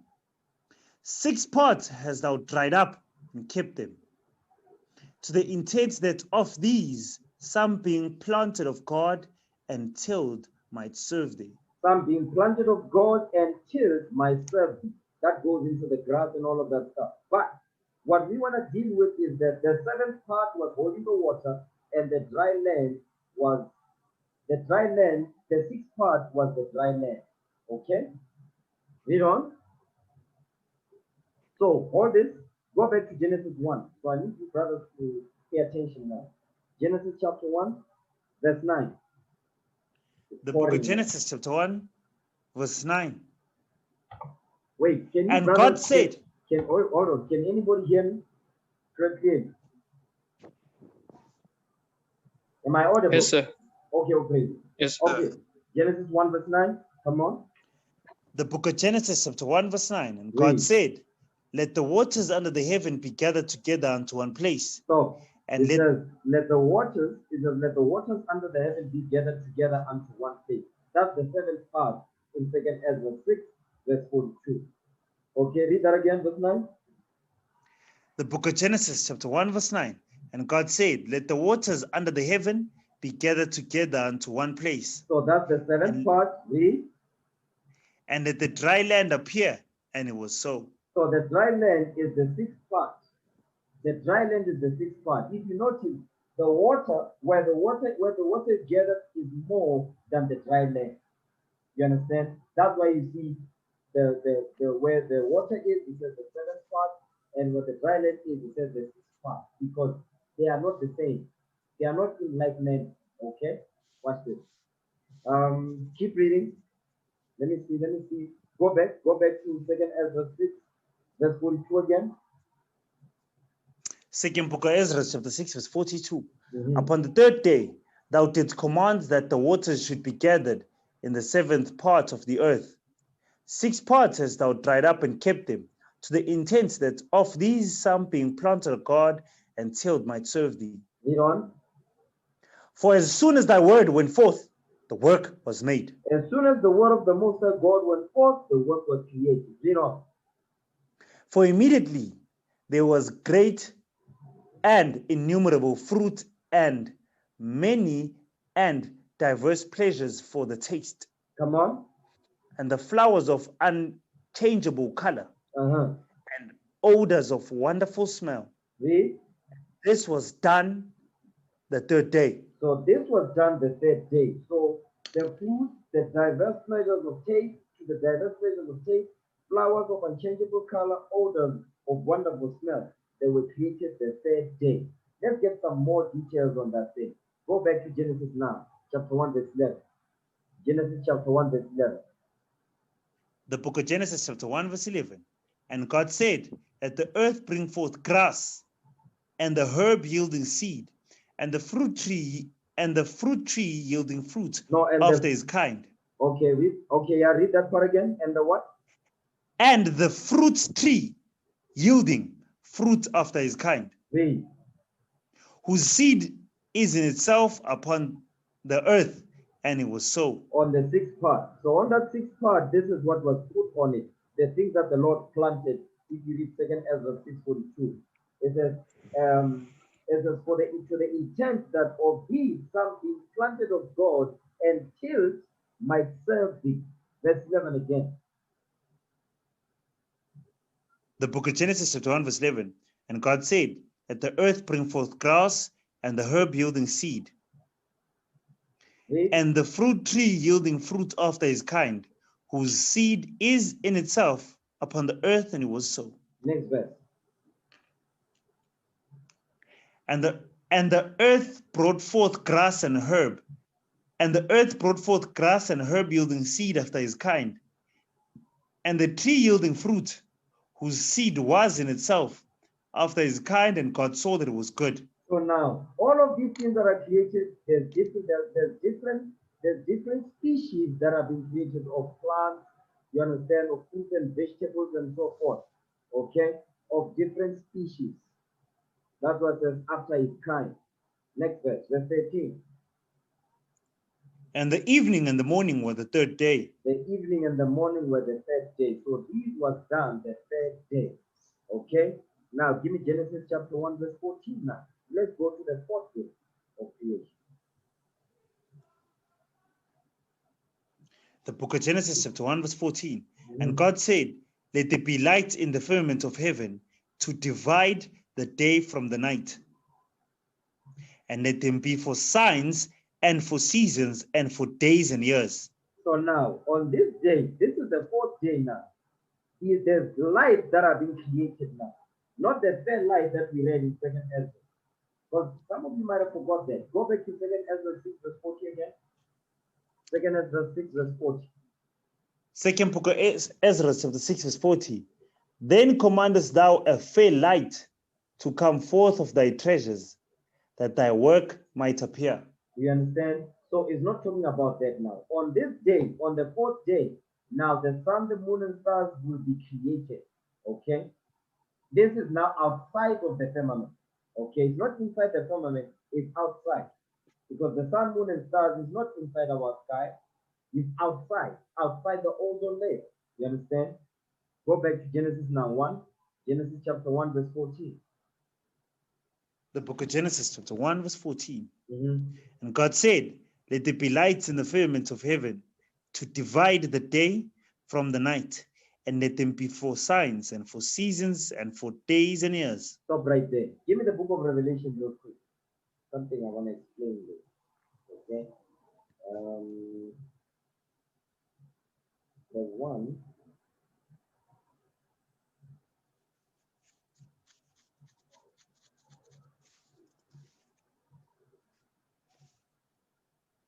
Okay, no, I don't need to go there. Okay, this is sufficient. Okay, this is sufficient. Give me 2nd Ezra. Let me see if I want to go to 2nd Ezra now. You know what? Read on. Verse 15. Not yet. Book of Genesis chapter 1 verse 15. And God said, let there be lights in the firmament of the heaven to divide the day from the night, and let them be for signs and for seasons and for days and years. So now you've got the light in the firmament of heaven to divide the day from the night. Okay, so this firmament right here is the firmament outside. This is outside the firmament. It's not inside the firmament. Remember, go back to Genesis chapter 1. Genesis chapter 1 and verse 7. The book of Genesis chapter 1 verse 7. And God made the firmament and divided the waters which were under the firmament from the waters which were above the firmament, and it was so. So now we are dealing with the waters that are above the firmament. Okay, now go back. Genesis chapter 1, verse 14 again. The book of Genesis chapter 1 verse 14. And God said, let there be lights in the firmament of heaven to divide the day from the night, and let them be for signs and for seasons and for days and years. Read. And let them be for light in the firmament of heaven to give light upon the earth, and it was so. You see that thing? So these lights, they are outside of the firmament. Okay, it's not inside our atmosphere, it's outside to give light upon the earth. So they are outside to give light on the earth. Okay, read. And God made two great lights, the greater light to rule the day and the lesser light to rule the night. He made the stars also. Read. And God set them in the firmament of the heaven to give light upon the earth. So the Most High God set the sun, the moon, and the stars in the firmament of heaven. Okay? Not inside our sky, but outside. Read. And to rule over the day and over the night, and to divide the light from the darkness. And God saw that it was good. Okay, now watch this. Give me 2nd Ezra 6 verse 45. 2nd Ezra 6 verse 45. Remember, this is the 4th day. Now, these great lights that are being created, you understand? The greater light to rule the day, the lesser light to rule the night. And he also made the stars. Okay? 2nd Ezra chapter 6 verse 45. Read that. Second book of Ezra, chapter 6, verse 45. Upon the 4th day, thou commandest that the sun should shine, and the moon give a light, and the stars should be in order. Now watch this. Notice something here. Go back to Genesis 1 verse 14. Watch this thing. The book of Genesis, chapter 1, verse 14. And God said, let there be light in the firmament of heaven, to divide the day from the night, and let them be for signs, and for seasons, and for days and years. Now read verse 16. And God made two great lights, the greater light to rule the day and the lesser light to rule the night. He made the stars also. So he doesn't tell you the greater light to rule the day and the lesser light to rule the night. He doesn't tell you what they are. He doesn't give you the names of them. He doesn't give you the names of those ordinances.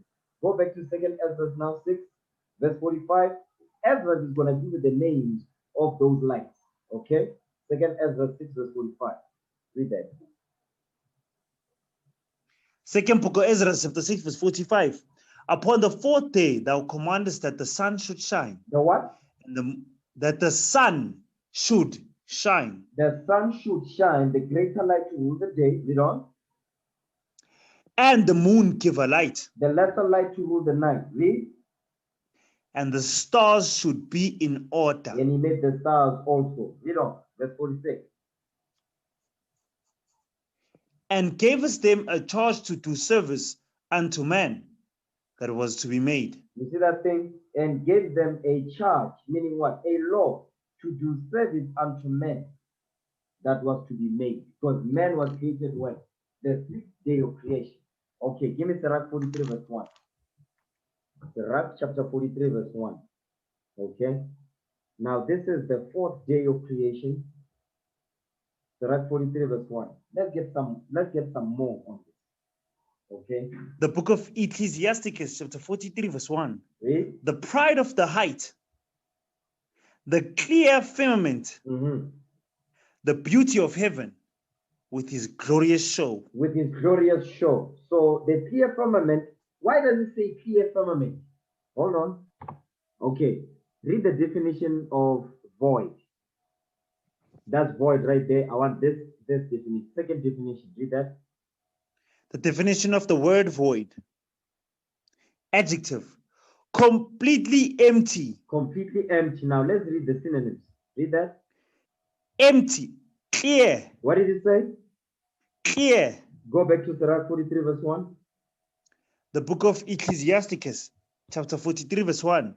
The pride of the height, the clear firmament. The clear firmament. So where is this making reference to? Space.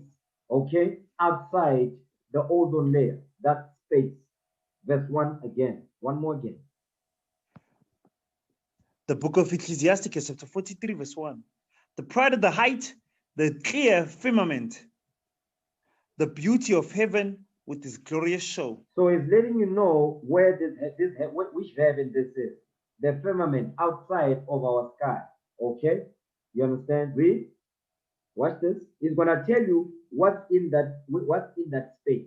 That's the deep space or empty space. They're gonna tell you what's in there. Okay, verse 2 is gonna tell you that. Read. The sun when it appeareth. You see that thing? The sun is in that realm now. Okay, read. Declaring at his rising a marvelous instrument, the work of the Most High. The work of the Most High God. Come on. At noon it parcheth the country. Mhm. Who can abide the burning heat thereof? Who can abide the burning heat of the sun thereof? Read on. A man blowing a furnace is in the works of heat, but the sun burneth the mountains 3 times more, Come on. breathing out fiery vapors. Stop right and there. sending Hold on. Doing what? breathing out fiery vapors. Those fiery vapors, they also goes into what? The sunbeams. You understand? The ultraviolet radiation that comes from the sun. And which element protects us? The ozone layer protects us from these fiery beams.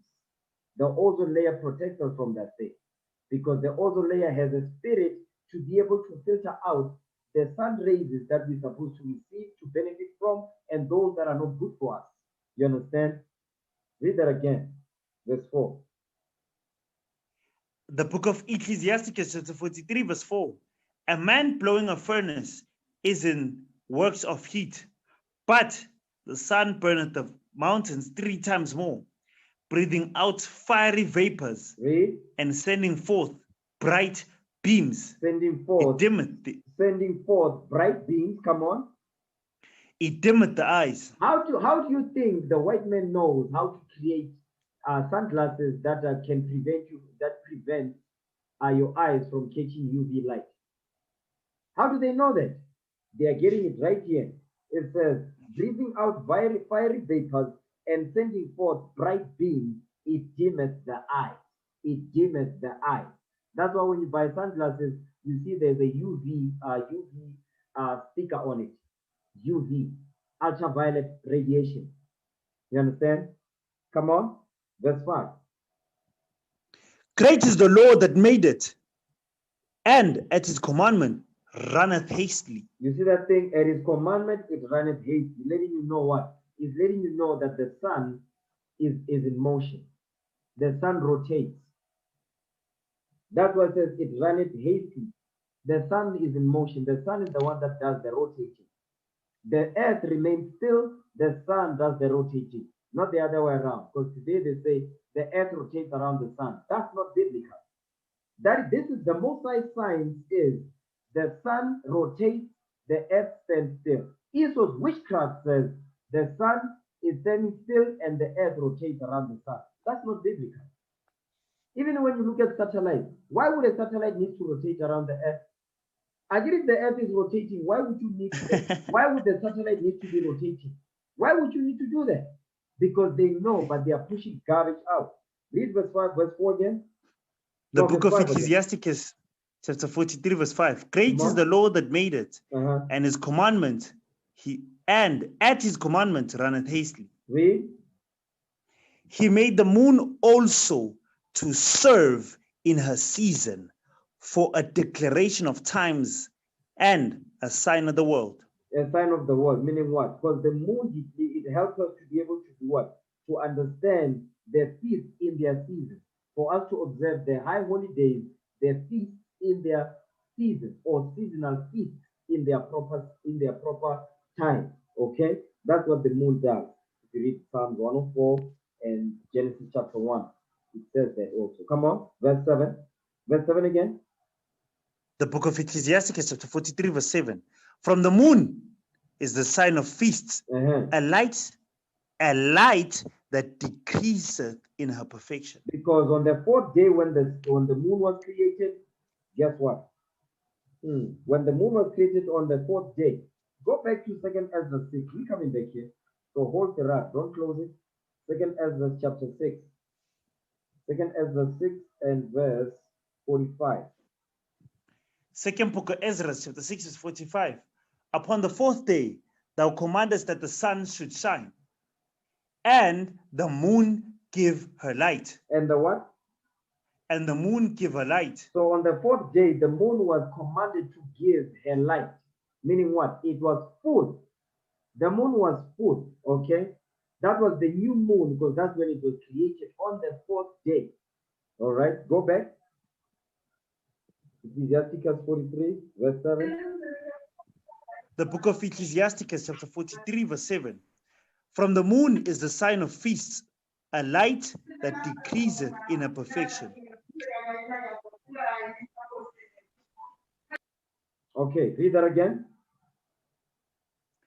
The book of Ecclesiasticus, chapter 43, verse 7. From the moon is the sign of feasts, a light that decreaseth in her perfection. A light that decreases in her perfection. Read on. The month is called after her name. The month is called after her name. The word month is called, comes from the word moon. Read. The month is called after her name, increasing wonderfully in her changing. Because the moon starts off as full. On the fourth day it was full. Then it decreases. Then it increases. Read on. Increasing wonderfully in her changing, being an instrument of the armies above. Read. Shining the firmament of heaven. Shining in the firmament of heaven. The clearness, that empty space, that's where they sit. Okay, read. The beauty of heaven, the glory of the stars, and ornament giving light in the highest places of the Lord. In the what?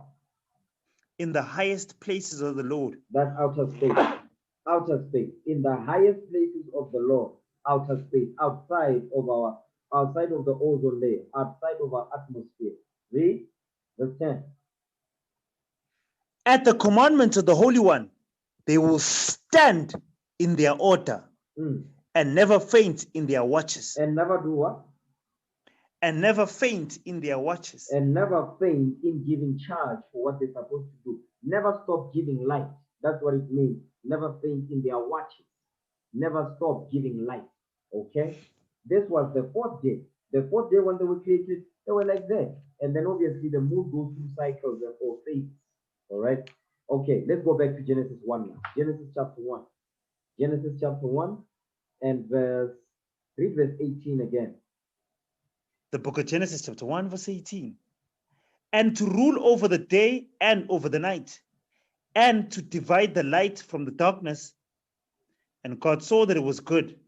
Read. And the evening and the morning were the fourth day. So this is the fourth day of creation. The fourth day of creation, the sun, moon, and stars was created outside of the ozone layer, in empty space, in outer space, in outer space. Okay? Now watch this. Now we're going to deal with the fifth day of creation. Verse 20 now. Genesis 1, verse 20. The book of Genesis chapter 1 verses 20. And God said, let the waters bring forth abundantly the moving creature that hath life. Read. Come on. And fowl that may fly above the earth in the open firmament of heaven. Read that again, verse 20. The book of Genesis chapter 1 verse 20. And God said, let the waters bring forth abundantly the moving creature that hath life, and fowl that may fly above the earth in the open firmament of heaven. It says, and fowl that may fly above the earth in the open firmament of heaven. This is talking about what? Our atmosphere. This is now inside of our atmosphere, inside of the sky. Let me put it like this. The sky, making reference to that. The sky. Okay? So of course, where do birds fly? Do birds fly outside of the ozone layer? No. It's inside of the ozone layer. That's our sky. That's that open firmament is making reference to here. That's that open firmament. Read that again, verse 20. The book of Genesis chapter 1 verse 20. And God said, let the waters bring forth abundantly the moving creature that hath life, and fowl that may fly above the earth in the open firmament of heaven. This open firmament is talking about our sky. Watch this. Go to Revelation now. Revelation chapter 19, verse 17. Revelation 19, verse 17. Look at the contrast here. Look at the two states, the firmament, there's two firmaments here that are being referenced. Okay, verse 17.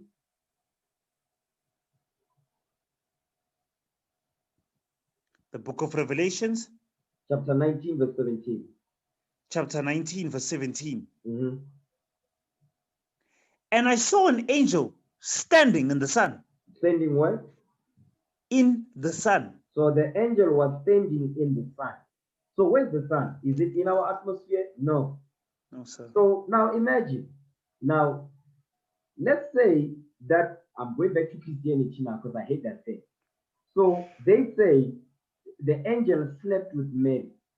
So the angel that is able to stand next to the sun can sleep with a woman? Are you kidding? Read that part again, verse 17. The book of Revelations, chapter 19, verse 17.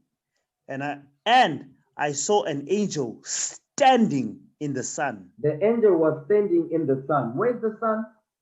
That's in outer space now. Okay? That's that firmament. The waters above the firmament. That's where the sun is. That was created on the fourth day. Read.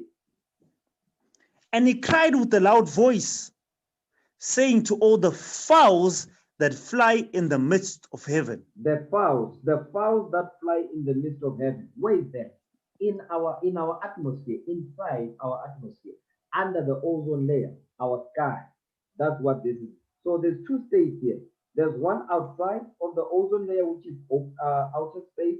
Then you've got inside the firmament, which is our sky. That's where the birds of the earth, the birds of the sky fly. You understand? The fowls of the earth. Okay? Go back to Genesis 1. Genesis chapter 1, verse 20. The book of Genesis, chapter 1, verse 20. And God said, let the waters bring forth abundantly the moving creature that hath life, and fowl that may fly above the earth in the open firmament of heaven. So now I'm going to ask a question. In verse 20, when it says, let the waters bring forth abundantly the moving creature that hath life, what part of the earth is this?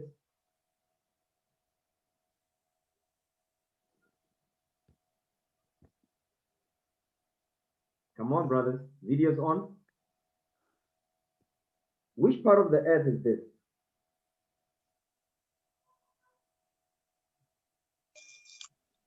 Monday. So this is the land. No, you're not paying attention. Which part of the earth is this? Read that part again. The book of Genesis, chapter 1, verses 21, verses 20. And God said, let the waters bring forth abundantly the moving creatures that hath life, and the fowl that may fly above the earth in the open firmament of heaven. It says, let the waters bring forth abundantly the moving creatures that have life. Which part of the earth is this?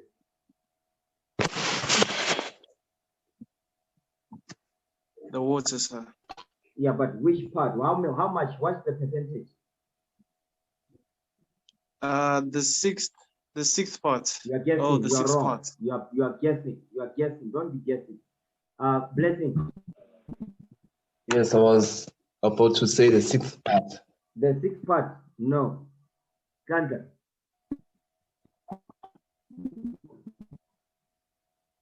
You're on mute. Oh, sorry. It's the seventh part. Oh, please. The Where seventh the part. yes, sir. The seventh part. The seventh part. Let's read it. Go back to 2nd Ezra chapter 6. The seventh part. Okay. 2nd Ezra chapter 6. Verse 42. Read that. Second book of Ezra, chapter 6, verse 42. Upon the third day, thou didst command that the waters should be gathered in the seventh part of the earth. In the what? In the seventh part of the earth. In the seventh part of the earth. The seventh part. That's where the waters are gathered. The seventh part. Okay? Okay. You can turn off the video now. Genesis chapter 1, verse 20 again. The book of Genesis, chapter 1, verse 20. And God said, let the waters bring forth abundantly the moving creature that hath life. So what part and is that? fowl. Hold on. What part is that, Solomon? The seventh part, sir. The seventh part. Come on. And fowl that may fly above the earth in the open firmament of heaven. That's our sky. Read on. Verse 21. And God created great whales and every living creature that moveth, which the waters brought forth abundantly after their kind, and every winged fowl after his kind. And God saw that it was good. So now, at this point, this is the fifth day now. The fifth day, the waters will bring forth abundantly the moving creatures, okay, sea life, the great whales, you understand? And every living creature that moveth, which the waters brought forth abundantly after their kind, meaning different species of different kinds of sea life, all right? Then it says, and the waters which brought forth abundantly after their kind, and every winged fowl, that's the birds now, after his kind, and God saw that it was good. So the bird was created, the great whales was created to be in the waters. All right, watch this. Verse 22 now, come on. And God blessed them, saying, Be fruitful and multiply, and fill the waters in the seas, and let fowl multiply in the earth. And let fowls multiply in the earth. Now, give me second Ezra, chapter 6 now. Second Ezra chapter 6, verse 47. Second book of Ezra, chapter 6, verse 47. Upon the fifth day, thou saidest unto the seventh part. The what part? With the waters unto the seventh part. Unto the seventh part. The seventh part, that's the water. Read.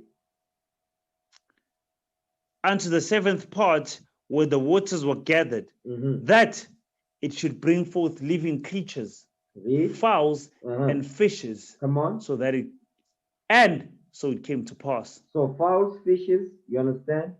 Read on, verse 48.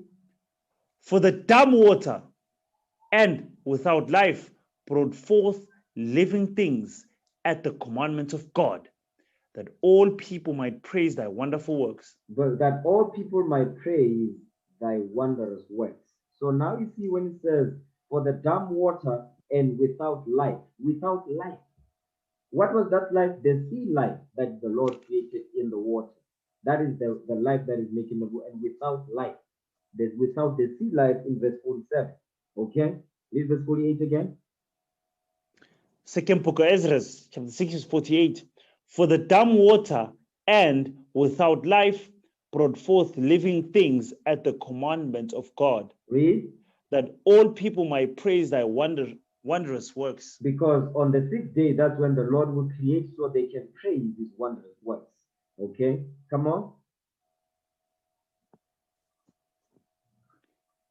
Then didst thou ordain two living creatures. Come on. The one thou callest Enoch, and the other Leviathan. So now on the fifth day, there was two creatures outside of the fowls on the fishes that was created. There was two living creatures that the Lord created. So let me say that again in case somebody gets confused. It doesn't mean that on the fifth day, these are the two creatures that was created. No, we've already read of the variety of creatures that was created. Now he's making a point that over and above that, there was two creatures that was created. The names of them is Enoch and Leviathan. Read on, verse 50. And did separate the one from the other. For the seventh part, namely, where the water are gathered together, might not hold them both. So now, read verse 50 again. Second book of Ezra, chapter 6, verse 50. And did separate the one from the other. For the seventh part, namely, where the water was gathered together, might not hold them both. So now, the seventh part, which is the waters, one creature is going to be put in the waters, okay? Because two of them cannot exist on the same territory. So now the Lord the Lord has created two separate locations for these two distinct animals to exist because they cannot exist on the same territory. Read. And to Enoch thou gavest one part, which was dried up the third day. Which was what? Dried up the third day. Which was dried up the third day. Which was dried up the third day. Go back to 2 Ezra 6:42. Second book of Ezra, chapter 6, verse 42. Upon the third day, thou did command that the waters should be gathered in the seventh part of the earth, 6 parts has thou dried up. And you see Kept that 6 parts has thou dried up and kept them. Go back to 2nd Ezra 6, verse 50 again. No, verse 51. Second book of Ezra, chapter 6, verse 51. Mhm. And to Enoch thou gavest 1 part, which was dried up the 3rd day, that he should dwell in the same parts wherein are 1,000 hills. So now Enoch will be in the 3rd part, which is the dry land. You understand? It says wherein are 1,000 hills. You understand? We talk about mountainous environment. All right, mountainous environment. Read on, verse 52. But unto Leviathan thou gavest the 7th part, namely the moist, Mhm. and hast kept him to be devoured, of whom thou wilt and when. So now these creatures, the Lord has created them for what? For war, for destruction. You understand? Their time has not arrived yet. It's coming. So now there's 2 living creatures here, Enoch and Leviathan. Enoch is on the dry land. Leviathan lives in the water. That's their habitation. Enoch, dry land. Leviathan, the water. Let's deal with one creature at a time. Okay. We're going to deal with Leviathan. Give me the book of Job. Job chapter 41 verse 1. Job 41 verse 1. We're going to deal with Leviathan. Job, the book of Job chapter 41 verse 1. Let's start there.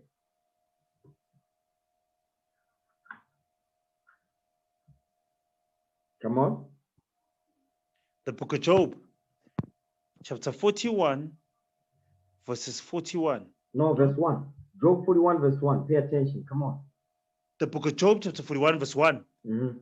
Canst thou draw out Leviathan with a hook, or his tongue with a cord which thou lettest down? You see that thing? It says, can you draw out Leviathan with a hook? Remember, Leviathan exists in the waters. It says, can you draw Leviathan with a hook? The same way you would catch fish with a hook. It says, can you pull it out with a hook? No, you can't.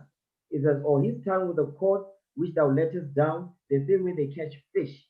No, you cannot. Read. Canst thou put a hook into his nose, or bore his jaw through with a thorn? It says, can you do that? It says, can thou put a hook into his nose? Can you put a hook into the nose of Leviathan? Or bore his jaw through with a thorn? Can you put a thorn through his jaw? Come on. Will he make any supplications unto thee? Will he make many supplications unto thee? Read it again. Will the book of Job, chapter 41, verse 3. Will he make many supplications unto thee? Will he speak soft words unto thee? Come on. Will he make a covenant with thee? Wilt thou take him for a servant forever? Okay, so now let's keep it simple. Read verse 5. Read verse 5. Wilt thou play with him as with a bird? Will you play with Leviathan as with a bird? Come on. Or wilt thou bind him for thy maidens? Come on. Jump down to verse 7. Can thou fill his skin with barbed irons? Can you fill Leviathan's skin with barbed irons? Meaning, okay, to catch it out with barbed irons. Read. And his head with fish spears? Can you do that to Leviathan? Jump down verse 11. Who had prevented Actually, me? you know what? I'm sorry. Read verse 10. The book of Job, chapter 41, verse 10. Mhm. None is so fierce that dare stir him up. Who then is able to stand before me? Who can stand before Leviathan? Who can stand before Leviathan? He's asking. Read on. Who had prevented me that I should repay him? Whatsoever is under the whole heaven is mine. Is of the Lord. All right, read on. I will not conceal his parts, nor his power, nor his comely proportion. Watch this. Come on. Who can discover the face of his garment? Who can discover the face of Leviathan's garment? Read. Or who can come to him with a double bridle? Who can come to him with his double bread? Meaning what? To catch him out, to control Leviathan. Read. Who can open the doors of his face? Mm-hmm. His teeth are terrible round about. It says, the teeth of Leviathan are terrible round about. Read on, watch this. His scales are his pride. So now it says, hold on, this Leviathan is got scales that when you look at it, you listen, is the type of creature that you've never seen before. Read. His scales are his pride, shut up together as with a closed seal. So it says his scales, listen, his scales are his pride, meaning what? He's got scales, but tough, shut up together as with a closed seal. That's how the scales are tight, that they're close together, adjacent together, adjacent. Okay, read. Watch this, verse 16. One is so near to another. Meaning what? That no- His scales.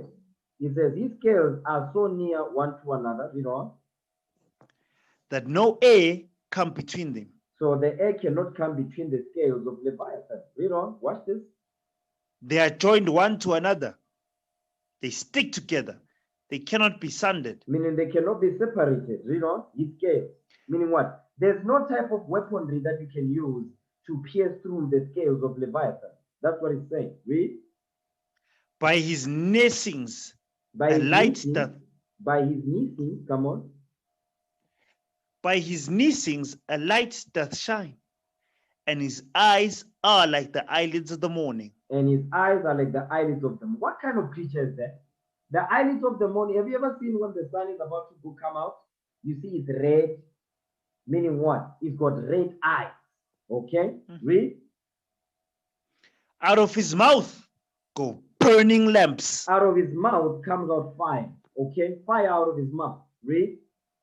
And sparks of fire leap out. What kind of an animal is this? It sits in the ocean.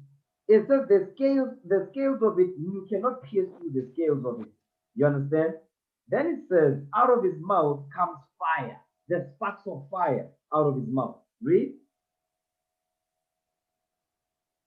Verse 20. Out of his nostrils goeth smoke. Smoke comes out of his nose. Read. As out of a seething pot or cauldron. So a seething pot, meaning a boiling pot. Okay, that's how hot the smoke is. Read. His breath kindleth coals. Because, guys, and guess what? Because fire comes out of his mouth. Read. And a flame goeth out of his mouth. A flame. What kind of animal is that? What kind of an animal actually puts fire out of his mouth? And where did the Lord put it on the fifth day? In the ocean. Read. In his neck remaineth strength. Because the neck of it is very strong. That's why you can't pierce it. It's that type of animal that is being described here. Listen. Read on. And sorrow is turned into joy before him. You see that thing, sorrow, meaning what? When the Leviathan sees destruction, that makes Leviathan happy. Think about that thing. What type of creature is that? Read. The flakes of his flesh are joined together. The flakes of his flesh are joined together. Read on. They are firm in themselves. They cannot be moved. Very strong. Read on. Watch this. His heart is as firm as a stone. So his heart is as firm as a stone. Meaning what? Have you ever seen a stone? The Leviathan has got a heart as firm as a stone. Read. As hard as a piece of the nether millstone. Have you ever seen a millstone? The one that we used to use back in the day to grind meal and all of that, parch corn and so forth. That huge round stone. Read. When he raiseth up himself, the mighty are afraid. The mighty are afraid when the Leviathan stands up. Read. By reason of breakings, they purify themselves. Come on, watch this. The sword of him that layeth at him cannot hold. The spear, the dart, nor the habergeon. You know what a habergeon is? Let me show you what a habergeon is. A habergeon. Okay, let's get some definition of that. A habergeon. Habergeon. Okay, read that. Habergen. Habergen, Mhm. a sleeveless coat. Oh, Read it. Habergen, a sleeveless coat of mail or scale armor. You see that thing? Have you ever seen men that will go to war when they fight with swords and all of that? They were chain mail. Chain mail. Okay? Let me look at it so you can see because Habergen. Oh yes. This is a Habergen. Okay? A short sleeveless chain coat of chain mail. This is chain mail. When more get the Edomite here, but look at that thing. That's the Habergen right there. So they says the skin of this thing, okay, is so tough, like a what? Like it's wearing a chain mail, like it's wearing that thing. That's how strong the skin of Leviathan is. Okay, so you can understand. Okay, go back. Job chapter 41, verse 26 again. Job 41. Book of Job, chapter 41, verse 26. Mhm. The sword of him that layeth at him cannot hold. The spear, the dart, nor the habergeon. You see that thing? Because it's stronger than all of these things, stronger than the sword, the spear, the dart, or anything that is strong as a habergeon. You understand? Read on. He esteemeth iron as straw. Read. Iron as straw. Come on. And brass as rotten wood. That's some heavy stuff. Brass. You ever seen brass? It says brass to Leviathan. Brass is like rotten wood. Read. The arrow cannot make him flee. The arrow, whether it's a missile, cannot make him flee. You cannot kill it with a missile. Okay, so you can understand. Read. Slinging stones are turned with him into stubble. You said sling stones are turned into stubble because they burn. Read. Darts are counted as stubble. Dart, meaning what? Arrows and all of that, they are counted as what? As stubble. You see that thing? Read. He laugheth at the shaking of a spear. What kind of a creature is this? Hold on. Read on. Come on. What's this? Sharp stones are under him. What? Whoa. Hold on. Read the stage again. The book of Job, chapter 41, verse 30. Read. Sharp stones are under him. Sharp stones are under him. Watch this. Read on. He spreadeth sharp pointed things upon the mire. Upon the mire, meaning what? Upon the mire, because remember, Leviathan is at the bottom of the ocean. Okay? Sharp stones are under him. Watch this. He maketh the deep to boil like a pot. Stop right there. Where Leviathan is, listen, is boiling hot. He is making the deep to be hot, boiling. What kind of a creature is this? That means where Leviathan is sitting, the water is boiling hot. You understand? Read. He maketh the deep to boil like a pot. He maketh the sea like a pot. Read verse 31 again.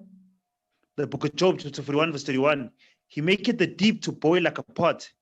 He maketh the sea like a pot of ointment. So the sea is like a pot of ointment on its scales.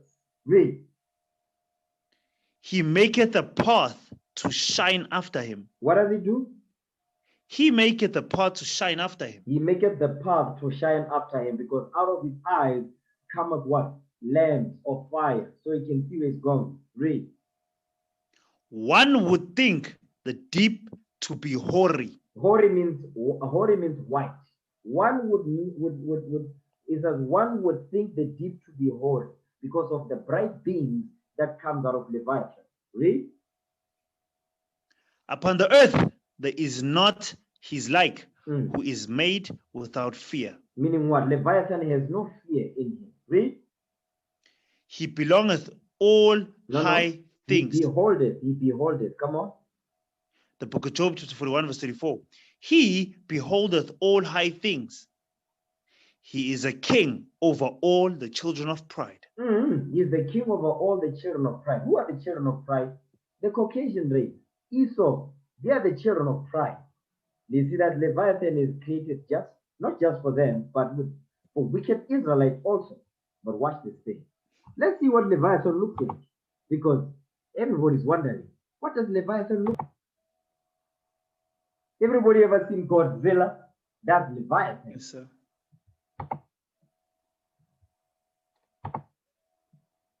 Can anybody see this thing? Yes, sir. Okay, all crazy.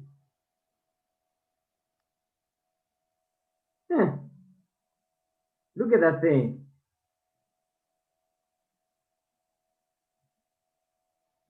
That's the foot of it.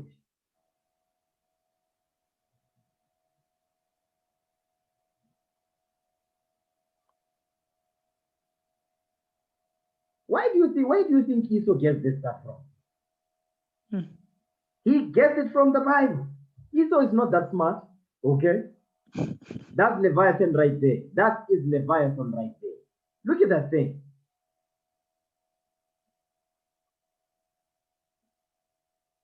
That is Leviathan, okay?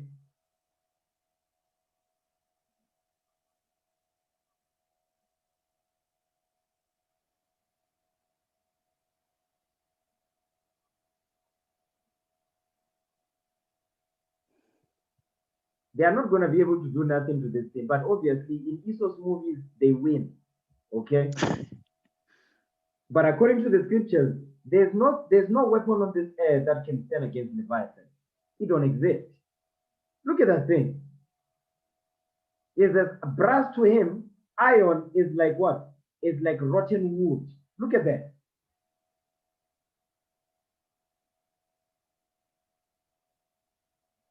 That's Leviathan. So they're just lying, thinking that the iron is the dust is gonna the iron dust are gonna pierce him. They are not going to pierce him. That is just Esau's fairy tales, as always. But I just want to show you that this is Leviathan right there. Okay, that's Leviathan.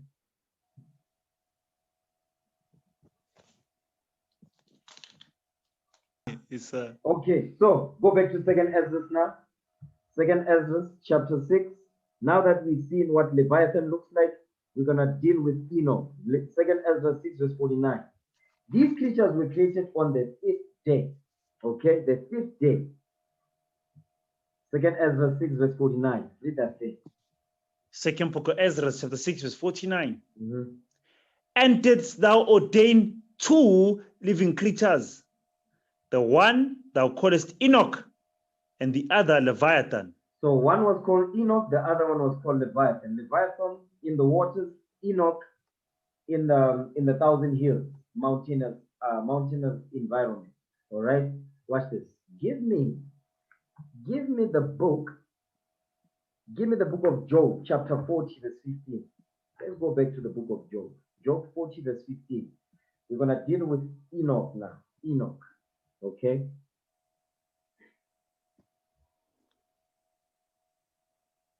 Actually, you know what? Now I'll show it later. Okay. Job 40, verse 15. Read that. The book of Job, chapter 40, verses 15. Mm-hmm. Behold, now Behemoth. Behemoth is Enoch. Behemoth is Enoch. Come on. Behold, now Behemoth, which I made thee, which I made with thee, he eateth grass as an ox. So Behemoth eateth grass as an ox. Behemoth eateth grass as an ox. Read. Lo, now his strength is in his loins. He says his strength is in his loins. Read on. Watch this. And his force is in the navel of his belly. So this is a big creature here. Okay. Read. He moveth his tail like a cedar. You ever seen a cedar tree? A cedar tree is the tallest, one of the tallest trees. Okay, a cedar tree. A cedar tree is tall. So it says the tail of this creature of Enoch is as long as a cedar tree. Read. And the sinews of his stones are wrapped together. The sinews of his stones, meaning what? The sinews is talking about the ligaments. Okay, the sinews of his stones. Read. His bones are as strong pieces of brass. It says his bones are as strong pieces of brass. What animal is this? It eats grass, but his bones are as strong pieces of brass. Read. His bones are like the bars of iron. His bones are like the bars of iron. Read. He is the chief of the ways of God. He is the chief of the ways of God. Read. He that made him can make him sword to approach unto him. It says, he that made him can make his sword to approach unto him. The only one that can approach to this creature is the Most High. He's the only one that can do it. Christ is the only one that can do that thing. Read. Surely the mountains bring him forth It says food. the mountains bring. It says the mountains bring him forth food. That's why it says he dwells among the 1,000 hills. Read. Where all the beasts of the field play. Mm-hmm. He lieth under the shady trees in the covert of the reed and fence. So now these trees, that means these are tallest trees, meaning there's parts of the earth where the white man has not arrived yet. That's what it's saying. Read. The shady trees cover him with their shadow. The willows of the brook compass him about. Behold, he drinketh up a river. He does what? Drinketh up a river. Meaning this creature is so big that it can drink up a river. Read. And hasteth not. He doesn't rush either when he's drinking water. Read. He trusteth that he can throw up Jordan into his mouth. So now just think about that thing. This animal can drink the whole Jordan River. What kind of a creature is this? Read. He taketh it with his eyes. His nose pierceth through snares. So he said he taketh it with his eyes. Meaning he looks at Jordan, he says, I'm going to drink this whole thing up. Okay? Now, this type of animal, so just imagine this. Read verse 16 again. The book of Job, chapter 40, verse 15. Behold now Behemoth, which I made with thee. He eateth grass as an ox. Read. Lo now, his strength is in his loins. His strength is in his loins. That means the loins, because the loins is around your waist area. So that means this type of creature, you understand? It's God. You see what Godzilla, how it was standing? Just like that. So because in order for the creature has a long tail, like a cedar tree. So in order for this type of animal to be able to handle that, the tail as long as a cedar tree, how big must this animal be? Because look at the cedar tree. The cedar tree is long, it's a tall tree. So in order for what type of animal would they need to be to handle such a long tail? That's why it says that his strength is in his loins to be able to handle the tail. We understand? Read.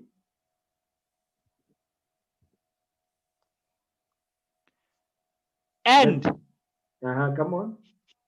lo now, his strength is in his loins, and his force is in the navel of his belly. It says, and his force is in the navel of his belly. Meaning what? His belly. You see where the belly area is?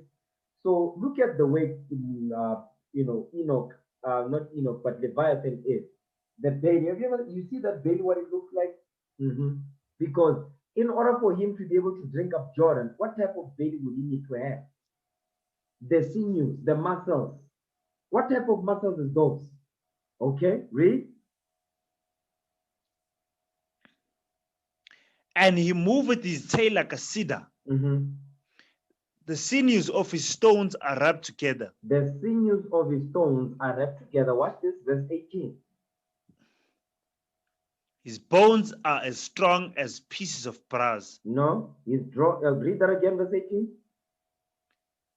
The book of Job, chapter 40, verse 18. His bones are as strong as pieces of brass. No, his bones are as strong pieces of brass. Come on, read that right. Come on. The book of Job, chapter 40, verse 18. His bones are as strong pieces of brass. Strong pieces of brass. So, hold on. What type of animal is this? Where the bones are like pieces of brass. Brass. Okay? Read. His bones are like bars of iron. His bones are like bars of iron.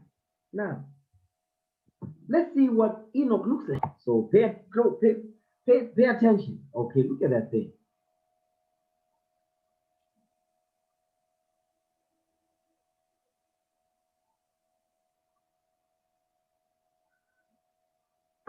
Could you look at those ones at the back?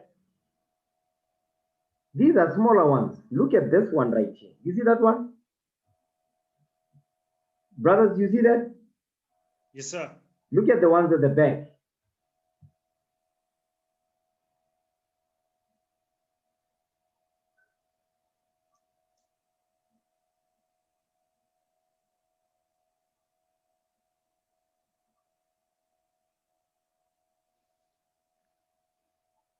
Look at the tail of that thing.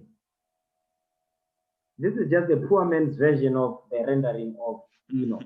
Okay?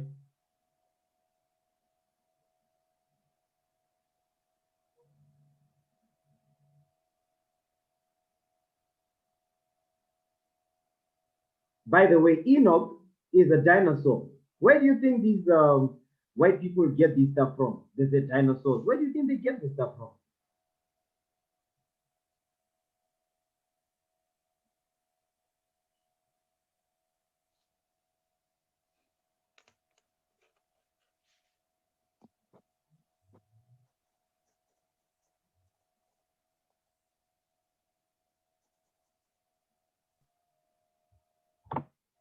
But I just wanted to show you, brothers and sisters, what the scriptures is talking about. Okay, this was created on the 5th day.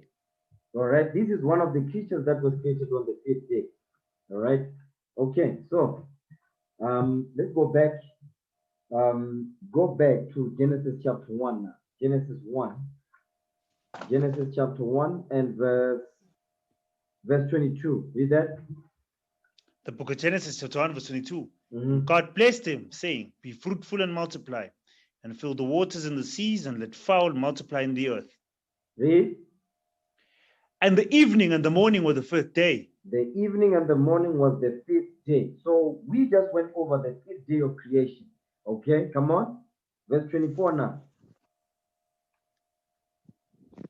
And God said, let the earth bring forth the living creature after his kind, and creeping thing, and beast of the earth after his kind, and it was so. Mhm. And God made the beasts of the earth after his kind, and the cattle after their kind, and everything that creepeth upon the earth after his kind. And God saw that it was good. So now, so the cattle, the creeping things was created now. This is the 6th day now of creation. You understand? The cattle, the creeping things, the cattle after their kind, creeping things after their kind. All right? Watch this. Give me 2nd Ezra chapter 6, verse 53. 2nd Ezra chapter 6, verse 53.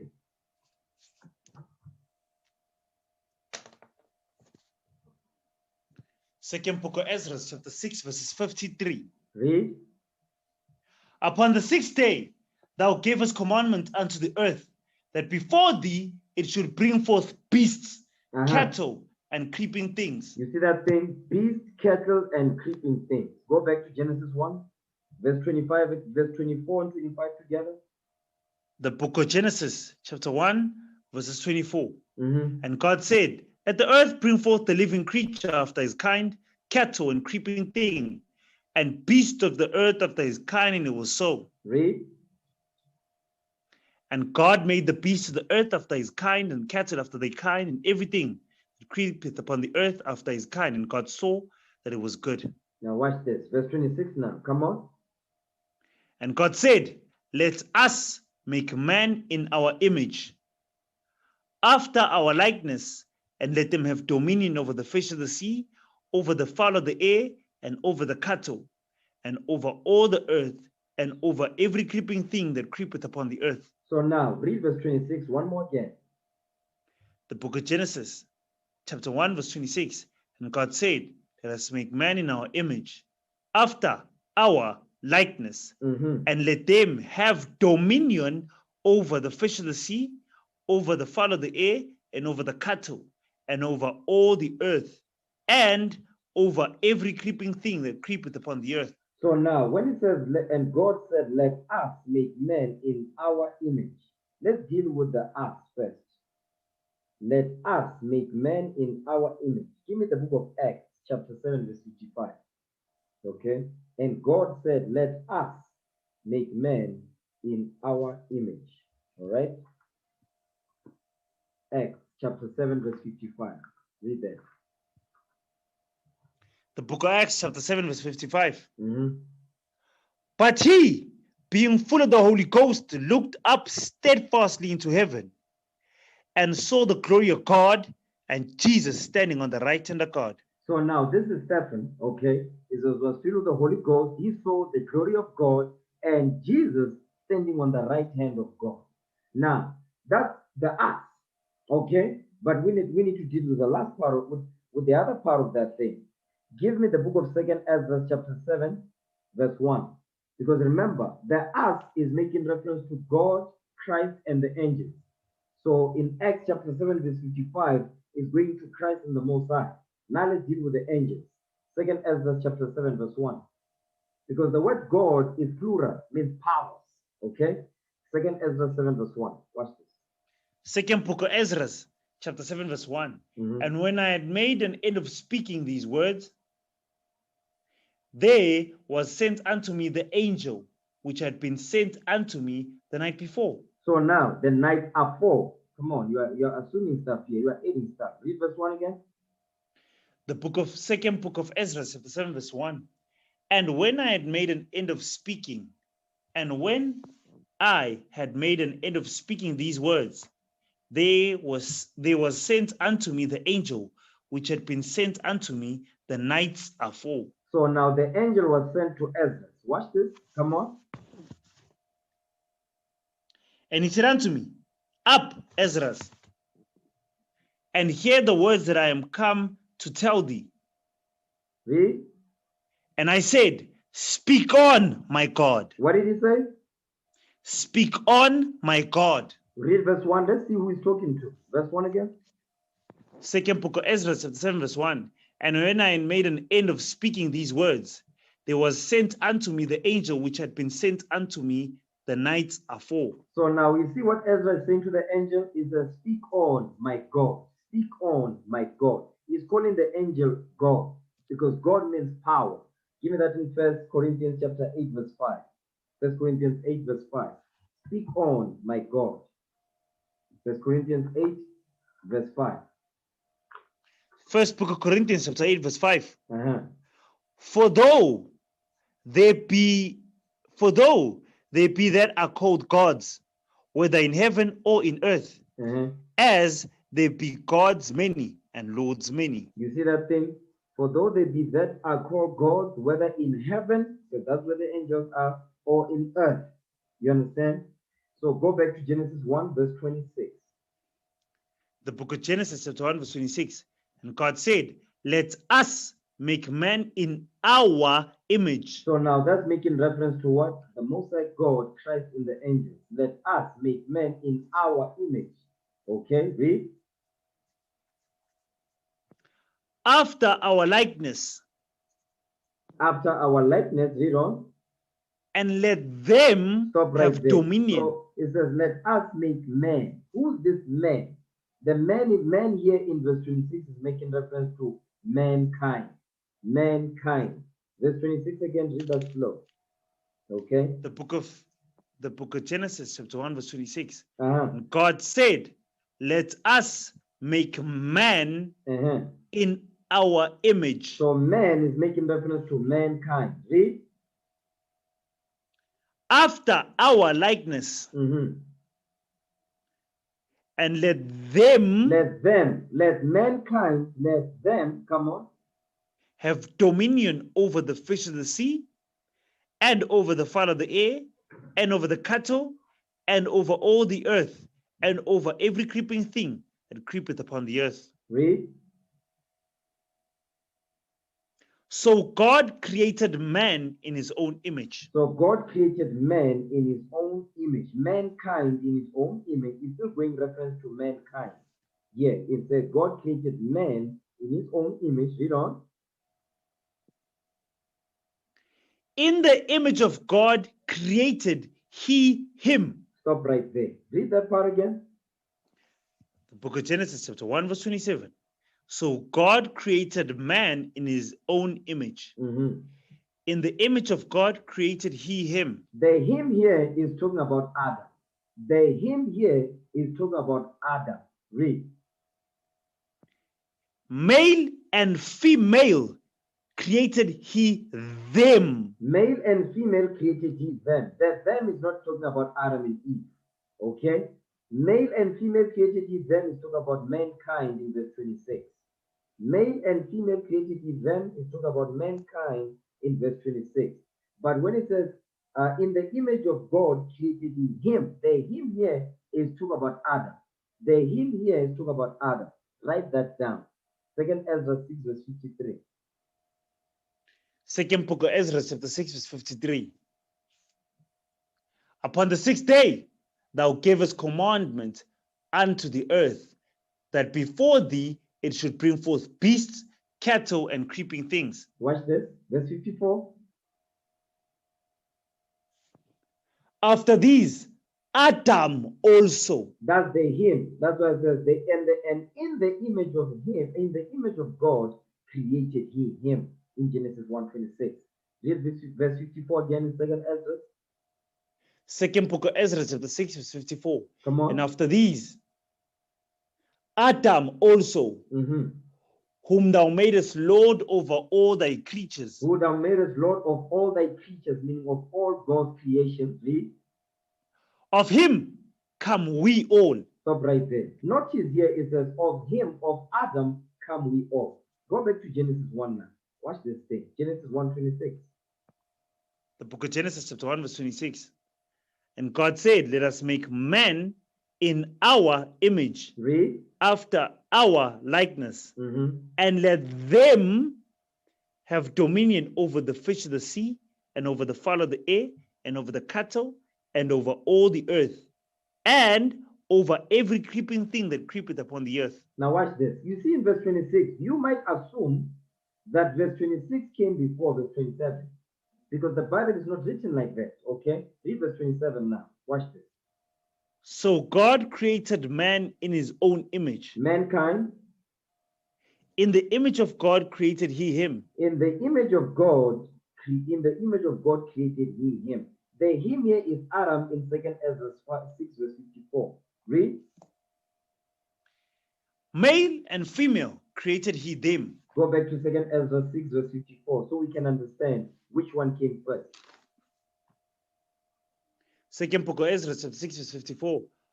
And after these, Adam also, whom thou madest Lord over all thy creatures, of him come we all. You see that thing? Of him come we all. So Adam was made first, and everybody else was modeled after Adam. You understand? That's why Esau today, the white man and his scientists, T-men, Germany, they are trying to create clones. They are doing cloning. Where do you think they get that stuff from? What we are reading in Genesis. Adam was created, and then Adam, everybody else was fashioned after what Adam looks like. You understand? Different nations was created at this point. Okay? Now watch this. Read verse 54 and finish it. 2nd Ezra 6 verse 54. Second book of Ezra chapter 6 verses 54. Uh-huh. And after these, Adam also, whom thou madest Lord over all thy creatures, Mm-hmm. of him come we all, and the people also whom thou hast chosen. The people that the Lord chose from that lineage of Adam, which were called the sons of God during the time of Genesis. Today they are called the children of Israel. Read verse 55. Watch this. All this I spoken before thee. No. Read that again. Verse 55. Second book of Ezra, chapter 6, verse 55. All this have I spoken before thee, O Lord, because thou madest the world for our sakes. Now, verse 56 is what I want. Just the first part of verse 56. Watch this. As for the other people, As for the what? as for the other people, As for the other people. Hold this, verse 56. Go back to Genesis 1:26. the book of Genesis, chapter 1, verse 26. And God said, let us make man in our image, after our likeness, and let them have dominion over the fish of the sea, and over the fowl of the air, and over the cattle, and over all the earth, and over every creeping thing that creepeth upon the earth. So now, the mankind is what we are reading in verse 56 when it says, as for the other people. So the other people that mankind is making reference to, they come from Adik, they come of Aram also.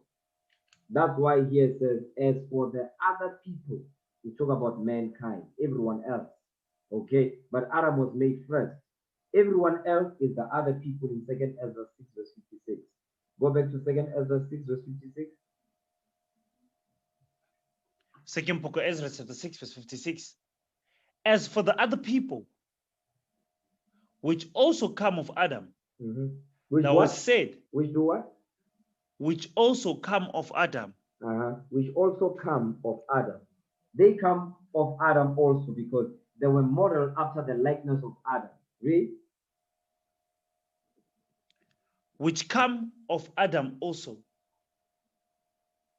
What verse you at? Read verse 56 again. Second book of Ezra, chapter 6, verse 56. As for the other people, which also come of Adam, thou hast said that they are nothing. They are nothing. The other nations are nothing, even from the time of Genesis. Read. But like unto a spittle. Unto spit that comes out of your mouth. Read. And has likened the abundance of them. The abundance of them, hold on, the abundance of them. Remember, when we read about the creation account, remember it says he created the sea life he created the abundant water for the sea life to dwell in. I'm paraphrasing. So now, guess what? The abundance of the people after their kind. The abundance of the people after their kind. Meaning different nations were created during the time of Genesis. Okay? So they are in abundance. But all of them, they were modeled after the likeness of Adam. All right? But the only difference is they were not given the breath of life. Although they were given some laws, they were given the moral law, the morality, a conscience to be able to know right from wrong. So don't get it twisted. The nations were given the understanding of from right from wrong, morality. They were given that. That's why they are going to be judged. Okay? Go back to second Ezra 6, verse 56 again. Second book of Ezra 6, verse 56. As for the other people, which also come of Adam, thou hast said that they are nothing, but like unto spittle, and hast likened the abundance of them unto a drop that falleth from a vessel. Now watch this. Give me Wisdom of Solomon chapter 10, verse 1. Remember, Adam was created first, and then everyone else was modeled after his likeness. Okay? Watch this.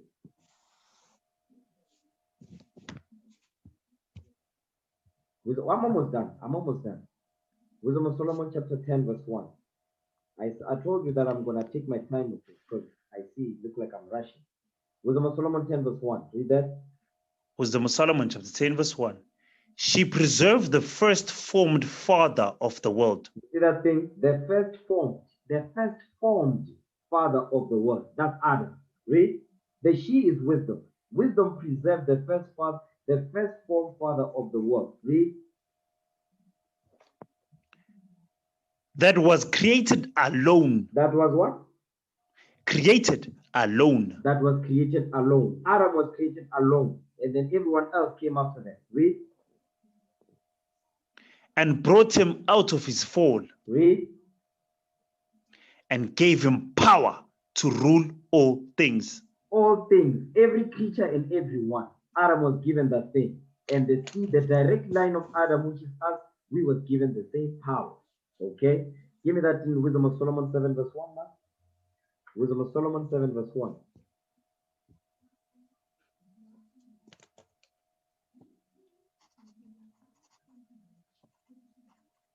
Come on. Wisdom of Solomon, chapter 7, verse 1. Mhm. I myself also am a mortal man, like to all, and the offspring of him that was first made of the earth. And the offspring of him, the him is Adam. The offspring of him that was first made of the earth. Who was first made of the earth? Adam. He was created alone. You understand? He was created alone out of the dust of the ground. Now, Genesis 1:27, go back there.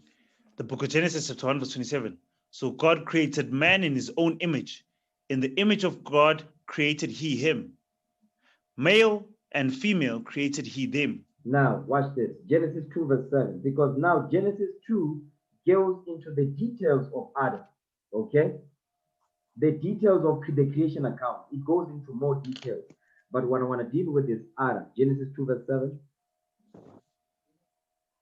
The book of Genesis, chapter 2, verse 7.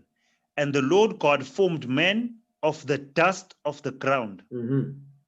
and breathed into his nostrils the breath of life. And man became a living soul. So now Moses here is explaining, he's giving you the details of how Adam was created. When it says, in the image of God created he him, Adam. He was formed of the dust of the ground, and he was breathed into his nostrils the breath of life. He became a living soul.